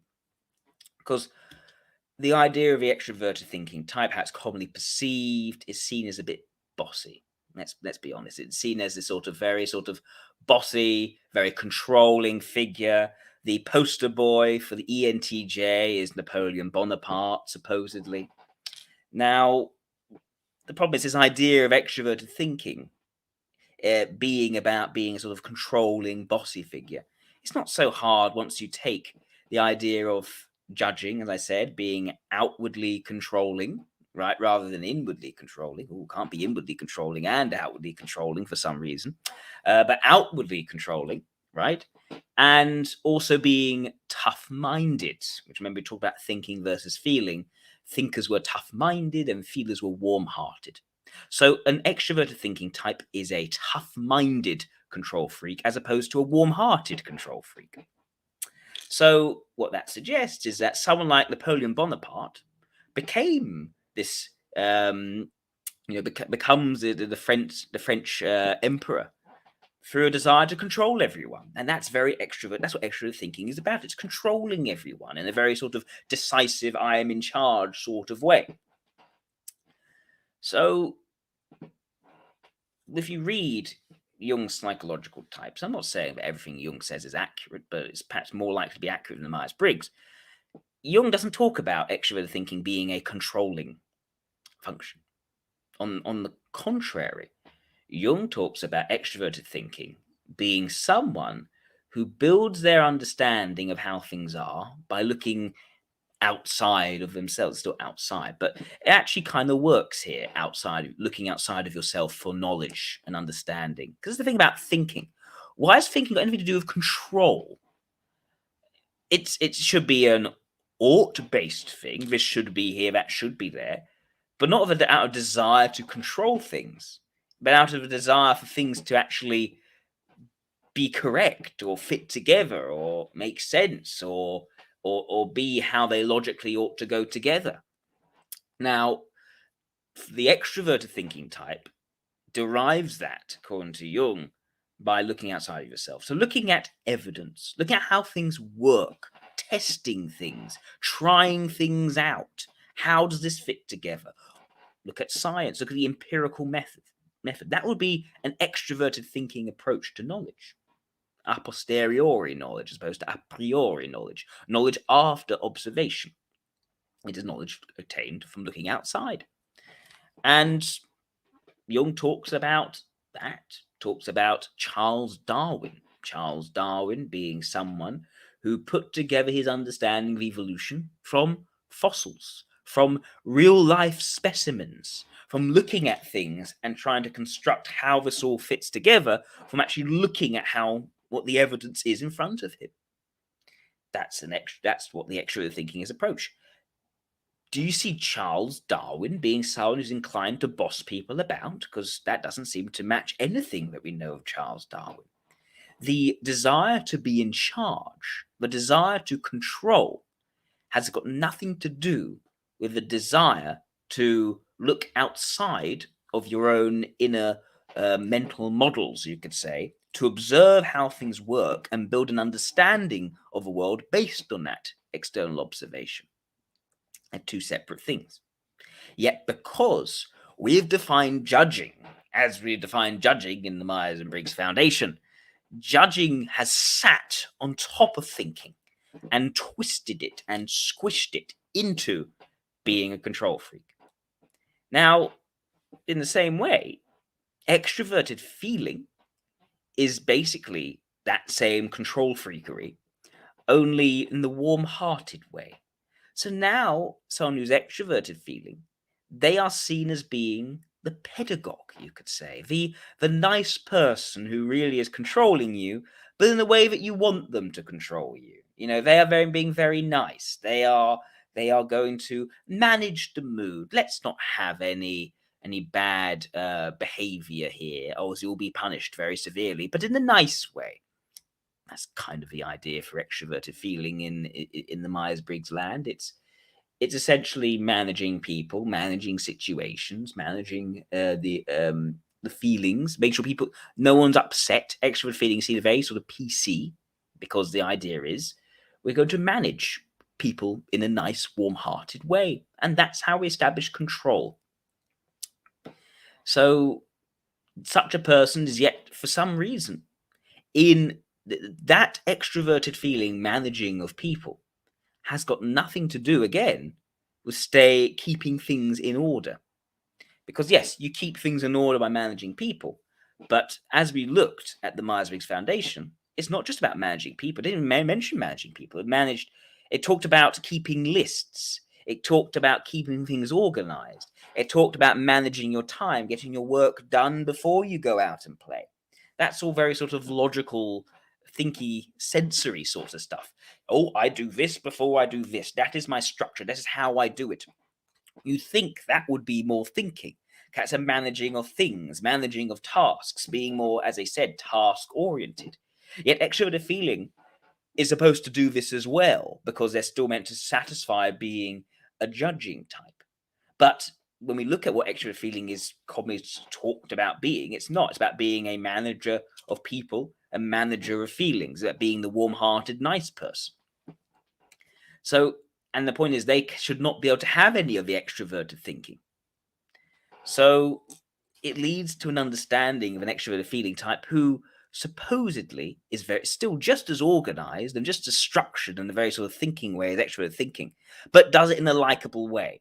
So they're basically the same as an ENTJ or an ESTJ, except they're not an arsehole about how they go about doing it. It's basically the idea. So what is wrong with an ENFJ? What is wrong with an ESFJ? Well, people go after ESFJ for introverted sensing reasons. But what's wrong with an ENFJ? No one can come up with any reason why anything could be wrong with an ENFJ. They're basically God's gift to the world, because they're able to be perfectly organized because they're judging, but also be liked for it because they're also feeling. And also they are bright and intelligent and wonderful because they're intuition. And even if you say we could be a bit of a control freak, well, actually they're not, because inwardly they still feel very open to new information. Yeah. And you could see this idea of perceiving and judging sitting on and squishing all the other cognitive functions as well. You look at, say, well, it's easy with extroverted intuition. Yes, extroverted intuition in general is very perceivery in that sort of way, right? Open to new ideas and perspectives. Fair enough, that works. Fine. Extroverted sensing. Now, that has been made by perceiving to be very hedonistic, very open to new experiences. Someone wants to explore the world, because as if extrovert and intuitive types don't want to explore the world. Of course, they want to explore the world. They want to try all sorts of different cultures. Why an ENFP would not want to explore the world is beyond me. But obviously, they can't, because extroverted sensing is about going out and exploring the world and new physical experiences. No. So that doesn't work, but some reason extrovert sensing is about that. It's that hedonistic, be in the moment, all that sort of stuff. And supposedly, therefore, not going to be open to new ideas and perspectives, because extrovert intuition is not in their block, not in their stack. Yet they are supposedly open to new ideas and perspectives as well, just by looking at them and talking to them. Because if you're open to experiencing the world, why would you not be open to new ideas and perspectives as well? It doesn't really make sense. But okay, so the perceiving side has been made sensing to sort of hedonistic, experience the world sort of thing. Great. Rather than, right, something which should be intensity oriented and impact oriented and kind of primal. Another thing, there's no room for that sort of primal I am the boss thing. That's sort of been put onto extroverted thinking, even though being primal I am the boss has got nothing to do with thinking, as I described. That is it is an instinct. It's desire to be the biggest thing in that room. There's no rationality. There's no thinking involved. It's just, I have got the most presence. I am in charge. I get what I want. That understanding has been divorced from extroverted sensation entirely because of perceiving sitting on top of extroverted sensing. And so it's left to sort of wander over to extroverted thinking and get in the way of extroverted thinking being about empirical, about deriving knowledge through testing how things actually work and improving and optimizing the efficiency of things. Instead, efficiency in extroverted thinking is all about being in charge. So if you are the boss, you require efficiency of people by bossing them about, even though evidence suggests that no, often you get efficiency by not bossing people about, by actually letting competent people do what they are competent at, and actually hanging back a bit and not getting in the way. But yeah, for some reason, efficiency and the understanding of efficiency is only understood in a very sort of bureaucratic, top-down, forceful, bossy way, because extroverted thinking has been twisted by judging to be very hierarchical and very bossy and very structured and all the rest. So you see J making TE more sort of bossy and bureaucratic, and P making SE more hedonistic and hippie-like. But also, if we look at, for instance, introverted intuition, and I said introverted sensing, they have both been made very J-ish as well. So introverted intuition, despite being what the Myers Briggs Foundation was calling that inner openness, is actually described in common use as someone's sense of how things should be. So the reason an ENTJ and ENFJ are so controlling outside is because they know inwardly how things should be, which is very judgy, isn't it? It's not really very open and perceptive. But just because perception is introverted doesn't mean it should become judgy. Yeah, that's how it's talked about. It's this vision of how things should be. This is how it needs to be. And so this is why we are controlling everyone, essentially. And introverted sensing is also made judgy, despite being sensation. So that is why you got this sort of, oh, we need to keep everything perfect, and we need to keep our maps of how things ought to fit together. And you're meant to wash the dishes in this particular way, and you're meant to knit the sweater in that sort of way, and don't change anything because that is uncomfortable. Well, that is unfamiliar, and now you're not respecting tradition, because introverted sensing is so tied to tradition now, because they're so stuck in the past, they cannot update with new changes and developments. Again, there's always idea of traditionalism and a sort of a backwardsness is again, it's Janus twisting how we understand introverted sensing, rather than it being about the quality of experience and the refinement of experience. It has become a tradition thing and an organization thing to support the organizing of either the control freakery, tough-minded control freakery of TE, or the warm-hearted, oxymoronic control freakery of extroverted feeling. Now, you look at introverted thinking and introverted feeling, we get a similar sort of issue. So what does perceiving do to introverted thinking, which again is a judging function, judging element, I should say? It should have something to do with structure. No, I mean, you think of TI, you think of models and frameworks and how things ought to fit together, the theory of the universe, right? These are structures, aren't they? These are putting things together, and if an idea does not compute with the structure, if it conflicts with it, it's incorrect. It doesn't work with the structure, doesn't work with the rules of the theory.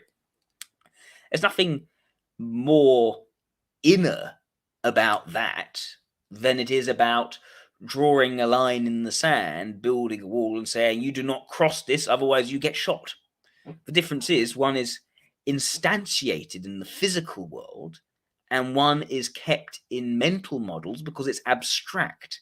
And what makes structure abstract is because it's being put with extroverted intuition. That's why the NTP types, right?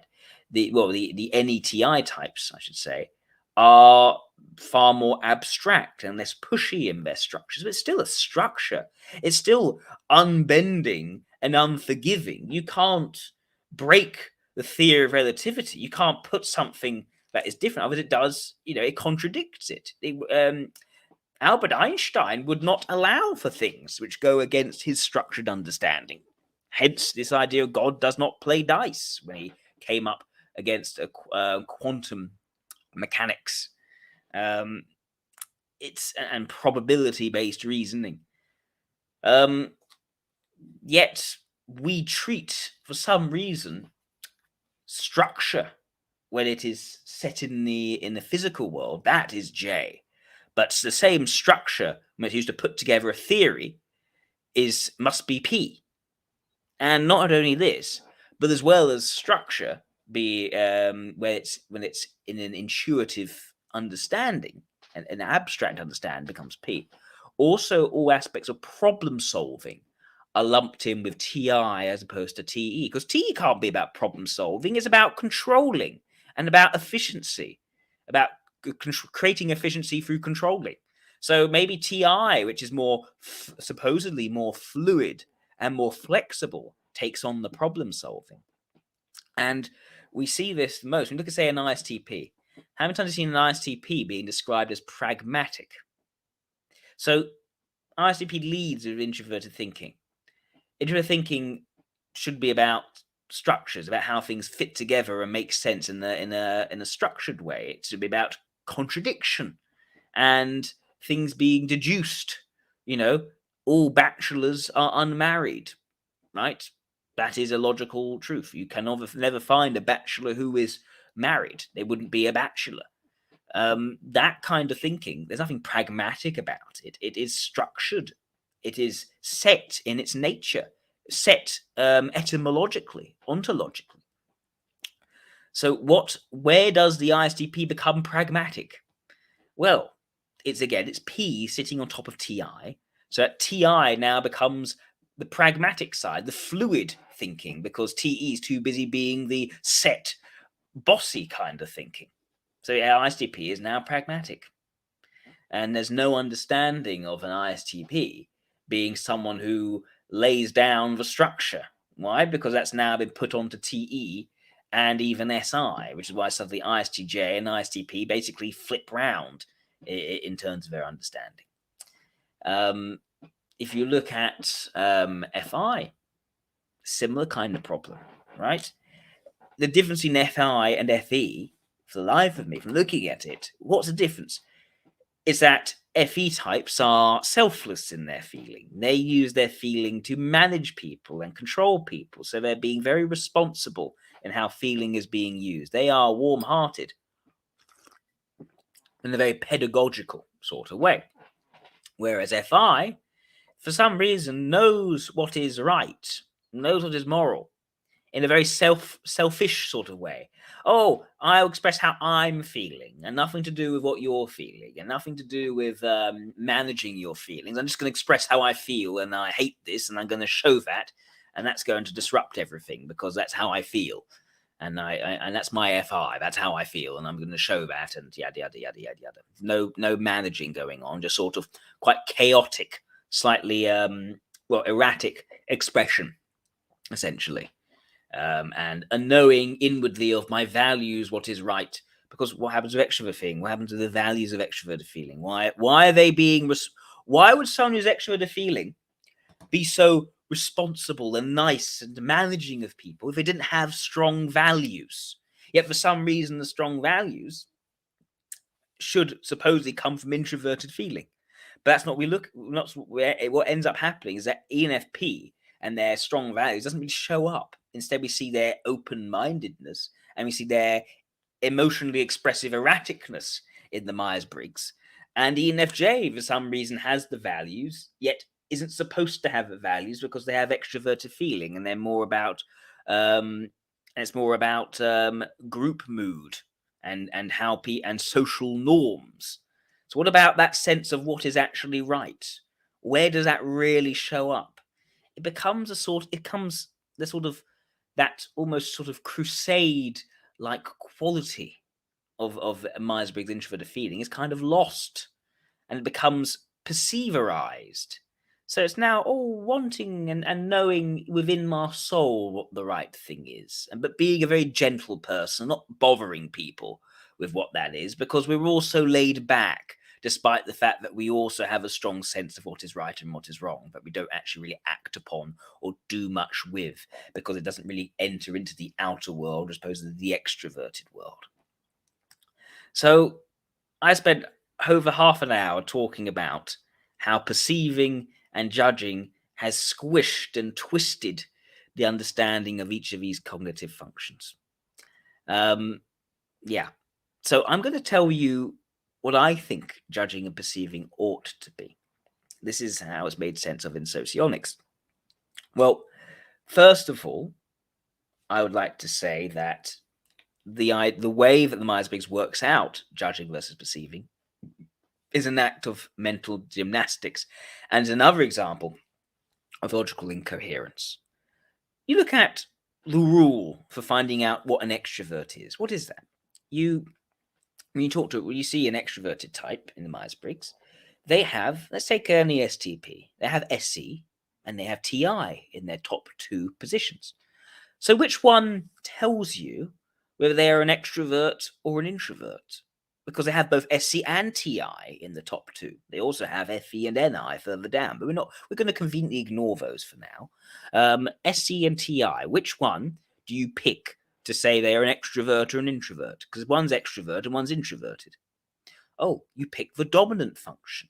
So the dominant function is used to tell you whether someone's an extrovert or an introvert, is it? Okay, so an ESTP is an extrovert because extroverted sensing, and introverted thinking doesn't really matter. It's the dominant function that's important, not the auxiliary function, the dominant. Okay, fine. That sounds handy. That sounds useful. I like that. Consistent across. Now get to JMP. Okay, so we have an ESTP again.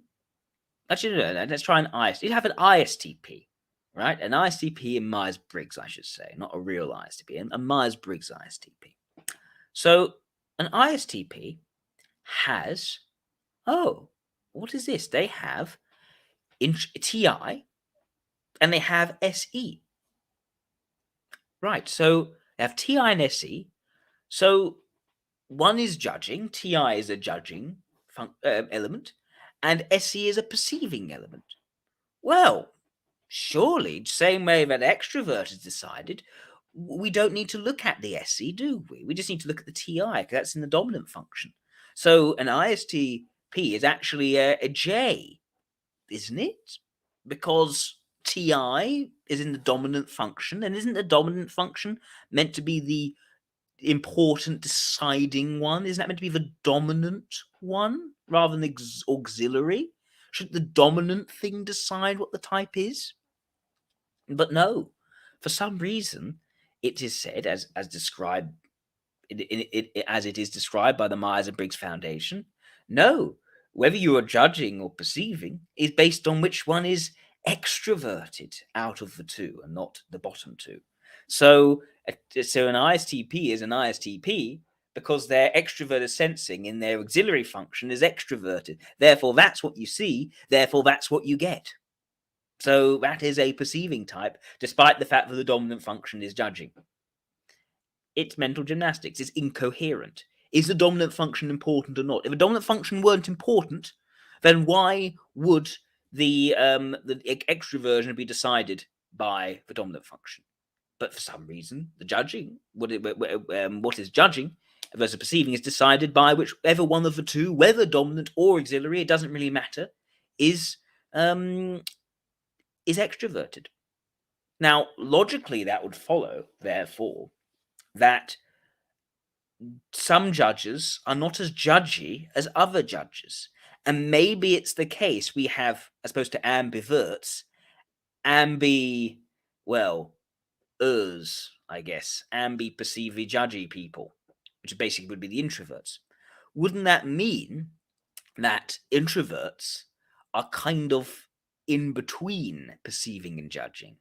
Because their dominant function, which is meant to be stronger than the auxiliary, surely, is the opposite to how they are externally. So aren't they a bit of a mix of both? Because it's surely the dominant is having more of a sway than the auxiliary function, despite the auxiliary function being extroverted for the introvert. Well, no, they seem to still describe all judges as being the same and all perceivers as being the same. And yeah, again, it's mental gymnastics. It doesn't work. It's not coherent. So what socionics does, socionics does not use this mental gymnastics. It follows a consistent rule. If your leading function, your dominant function is thinking or feeling, doesn't matter if it's introverted or extroverted, it's thinking or feeling, you are a judging type. You are what's called a rational type. And that means that everything that you do is subordinated to a rational element, not an irrational element, a judging focus rather than a perceiving focus.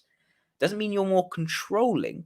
It means that oughts and shoulds, so prescriptive information, calls the shots, not descriptive information, which would be perceiving. So you are prescriptively led rather than descriptively led. You are someone who is oriented by oughts and shoulds, not how things are, could be, will be, may have been. So you're more likely to do something because you ought to do it rather than because, I want that thing. I want to take that. That's interesting. That has potential. I'm going after that. No, this ought to be. This is correct. This is not correct. That is how things could work more effectively. That is the mood or emotion which is most appropriate for this particular event or occasion. And that kind of oughtness is coming out. And it doesn't have to be introvert, it doesn't have to be extroverted, because the point is, as the Myers Briggs Foundation was talking about, your inner, it's not inner, it's introverted, is also able to be structured or open and perceptive, whatever it is. So, yeah, there is that as well. So, what you'd find, someone who's introverted logic, introverted thinking, leading, structures come first. How things make sense and fit together comes first. If you're extroverted and thinking, it's not about structure, it's about pragmatism. It's an ongoing need to make things as effective and useful as possible and be as effective and as useful as possible. Again, it's an ought driving. It's just a different kind of ought to being introverted logic. And if you're extroverted thinking, you are the opposite. Someone's extroverted feeling. Extroverted feeling is about the mood, is about the emotional intensity. And if you're extroverted thinking, you're trying to give all the factual information as efficiently and effectively as possible, which means you can't be expressive with your emotionality, because the more you exaggerate your emotions, the more you move off of the logical facts and how things actually are and how they actually work. So that puts extroverted feeling types and extroverted thinking types into conflict, which they should, because you can't have one, you can't have both. You can only have one or the other. In the Myers Briggs form, in the 4-letter form, in an 8-function model, you can only value one versus the other, which is the idea. So that is a more coherent way of looking at it. You then look at, say, an introverted sensing type or an introverted intuitive type. They are leading with introverted intuition or introverted sensing. So someone's introverted sensing leading, that's had all the Janus stripped away now, right? It's just introverted sensing allowed to be as it should be, which is an integrating, holistic understanding of one's sensory cognitive experiences. So it's about refining those experiences, it being nice, it being pleasant, it being high quality, and not having these sort of nasty cacophonous experiences. Nothing too intense, nothing too disruptive to that balance, that flow, that harmony. as opposed to extroverted sensing, which is going to be about intensifying that and actually impacting and making a big splash and actually being quite primal and being quite dominant because you're actually pushing things out of the way to make your big impact. So again, both perceiving, both irrational in their nature. They're not rational based. Rather, that's a sentiment driven rationality, which is that is wrong, that is good, that is bad, versus a logic driven rationality of correct, incorrect, this works effectively, this is less effective. Right? If you're sensing, it's not, no, none of those reasons are taking place. Well, they are, but they're elsewhere in the stack. They are supporting the irrational motivation of, in the case of introverted sensation, needing one's experience to feel balanced and harmonious, versus extroverted sensing, needing things to be more intensified. And same with intuition, introverted intuition versus extroverted intuition. The idea of closure, which judges in Myers Briggs seem to like, should actually come from introverted intuition. But it's not a judging thing, closure. It's about a limiting of possibilities, which the Myers Briggs said actually that's not what introverted intuition is about. That's the open, receptive new information inner side. No, introverted intuition is about limiting possibilities. It's not about judging. It's not rational in its limiting of possibilities. It simply feels, or not feels, it simply intuits that some possibilities carry more significance and weight. They will go somewhere. It's still a perception. It's a perception of significance in this thing.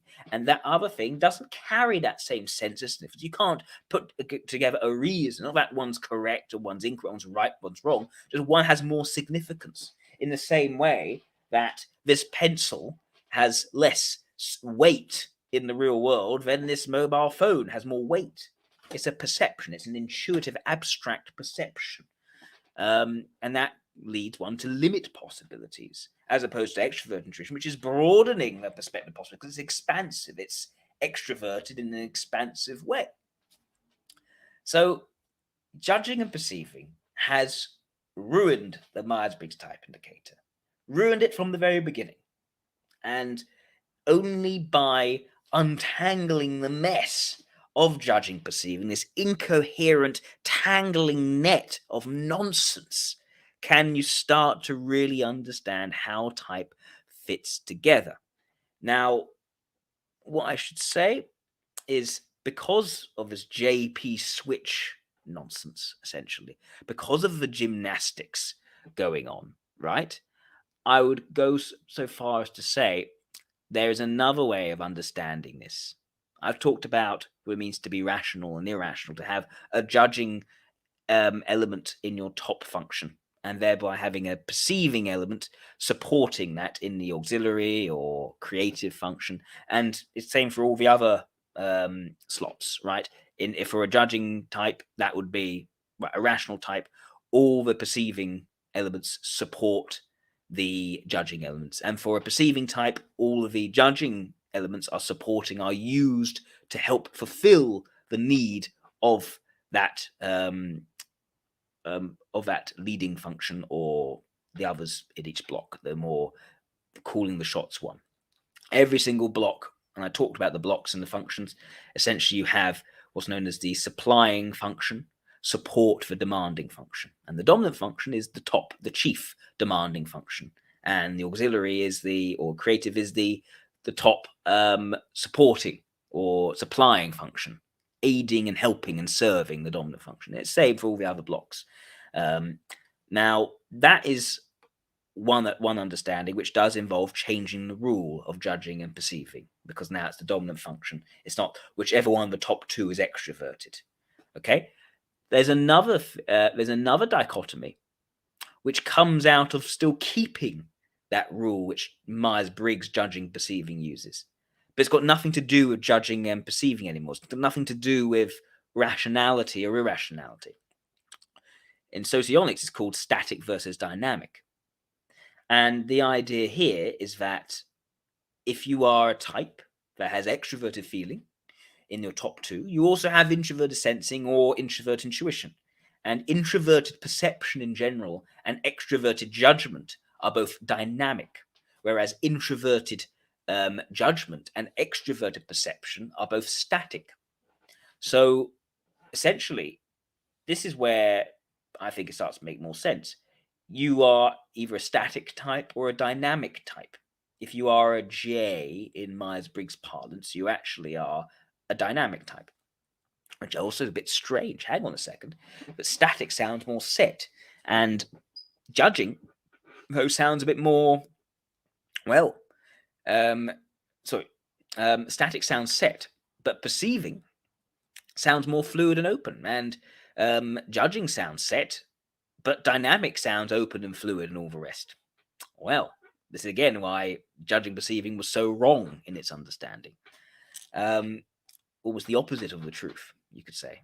Because when you look at extroverted thinking types, right, when you get to know them, when you get to talk to them, understand them, and you're talking to properly typed ones, not just mistyped DSTPs, talk to, say, an ENTJ, actual ENTJ, right? Even just talk, just talk to an INTJ, because most INTJs are actually mistyped ENTJs, so you still get the extra thinking coming out of them. They are not ideological structure people. They are pragmatic people. They get frustrated at incompetence. And incompetence is not, an incompetence is not about someone lacking structure. Incompetence about someone almost sticking to set rules and ways of doing things without actually thinking, is this working? Is this actually improving? So often an INTJ, or actually the ENTJ, would get frustrated by people who have not got dynamic thinking enough, who are not actually adapting and learning and revising their models of understanding as new information comes in. That's what frustrates them. That is their lack of competence. Are you thinking? Are you learning? Are you applying what you have learned? Have you improved in what you've done? That's what an ENTJ cannot. The lack of that is what an ENTJ, a true ENTJ, cannot stand. So that is dynamic. It's not hippie-ish, because just by being dynamic doesn't make you hippie-ish, but it is fluid. It is adaptive. It's each situation is going to be different. So you utilize your common sense. You've got to use your common sense in each situation to be effective, and not just stick to certain rules and structures. That's dynamic. And you take extroverted feeling, that's also dynamic, because this is about the mood. It's about the emotional atmosphere. It's about being more politically aware. How is this going to be received by others? And different groups, there'll be different ways of what you're saying being perceived. So again, it's adapting to the mood. It's managing the mood. It is changing the mood. It's transformational in its nature. Meanwhile, introverted feeling and introverted thinking are static. They are set. Structure is structure, as I said. If it's not in line with the structure, it contradicts it. So it breaks the structure if it's actually true. Introverted feeling, how I feel towards you is an attitude, a set attitude, a relationship. And a relationship is broken if you turn out to be a different person from who I thought you were. That's a very static, very sort of, it's like this or it breaks. If you look at the perceptions, extroverted intuition, extrovert intuitive types, they are also static. It's not because they're extroverted and static, though, it's more erratic. It's more, I like this, I like this, I like this, this is interesting, I like that, I'm going after that, I'm interested in that, I'm going interested in that. They're jumping all over the place, saying with extroverted sensing, but the more sort of concrete action, I want this, I'm going after this now, don't get in my way. Oh, right, I got that now, what is this? Oh, I'm going to go after this now. There's a certain erraticness and a certain impetuousness in extroverted sensation, as there is a certain distractibility in extroverted intuition. They both have that more sort of unpredictable nature, but they're still static. It's not a gradual adaptation and accumulating in a sort of fluid way. It's a rapid, sudden switching. And when it comes to the introverted and dynamic types, which are SI and NI at the top, that is the gradual adjustment, the balancing and harmonizing one's sensory experiences of introverted sensing, and the more reflecting on what is most meaningful and important in the world, what ideas have the most weight, and limiting the possibilities to that which is most significant. Again, more of a dynamic thing, more of a refining of the perception rather than this is the unbreakable, untenable structure which I believe in. If not, it breaks entirely. So, yeah. So essentially, judging, perceiving, when explained correctly, are actually two different dichotomies. One is rational and irrational, which is based on the dominant function being judging or perceiving, and everything following from that, which is a consistent, coherent way of looking at it, as opposed to whichever one of the top two is extroverted out of judging and perceiving. And then you also have the static and dynamic. Whether your top two functions, if you're looking at it in a purely four-function model, whether your top two functions are dynamic, which is extroverted judging and introverted perceiving, or static, which is introverted judging and extroverted perceiving. And that leads to a certain focus, which is more dynamic or more static. And so what I would say, just a last little thing I say about dynamic and static. So this still allows for great differences. So yes, I talked about ENTJ getting frustrated by someone doesn't think, it isn't adaptive in their thinking enough. Extroverted feeling type will get frustrated at someone who's not adaptive in their feeling enough, is not being conducive to the emotional mood and situation, is sort of sticking out like a sore thumb because they haven't they said what is rude or actually which is not appropriate to the particular social climb. They haven't actually been able to adapt their mood to the environment. They haven't not showing enthusiasm and other people showing enthusiasm and all the rest. So it still leads to huge differences in understanding in the area of dynamicness or staticness. It's just that one takes a very sort of reductionist, more this is like this, that is like that. If it's not like this, then it's actually like that, which is this general, very abstracted view.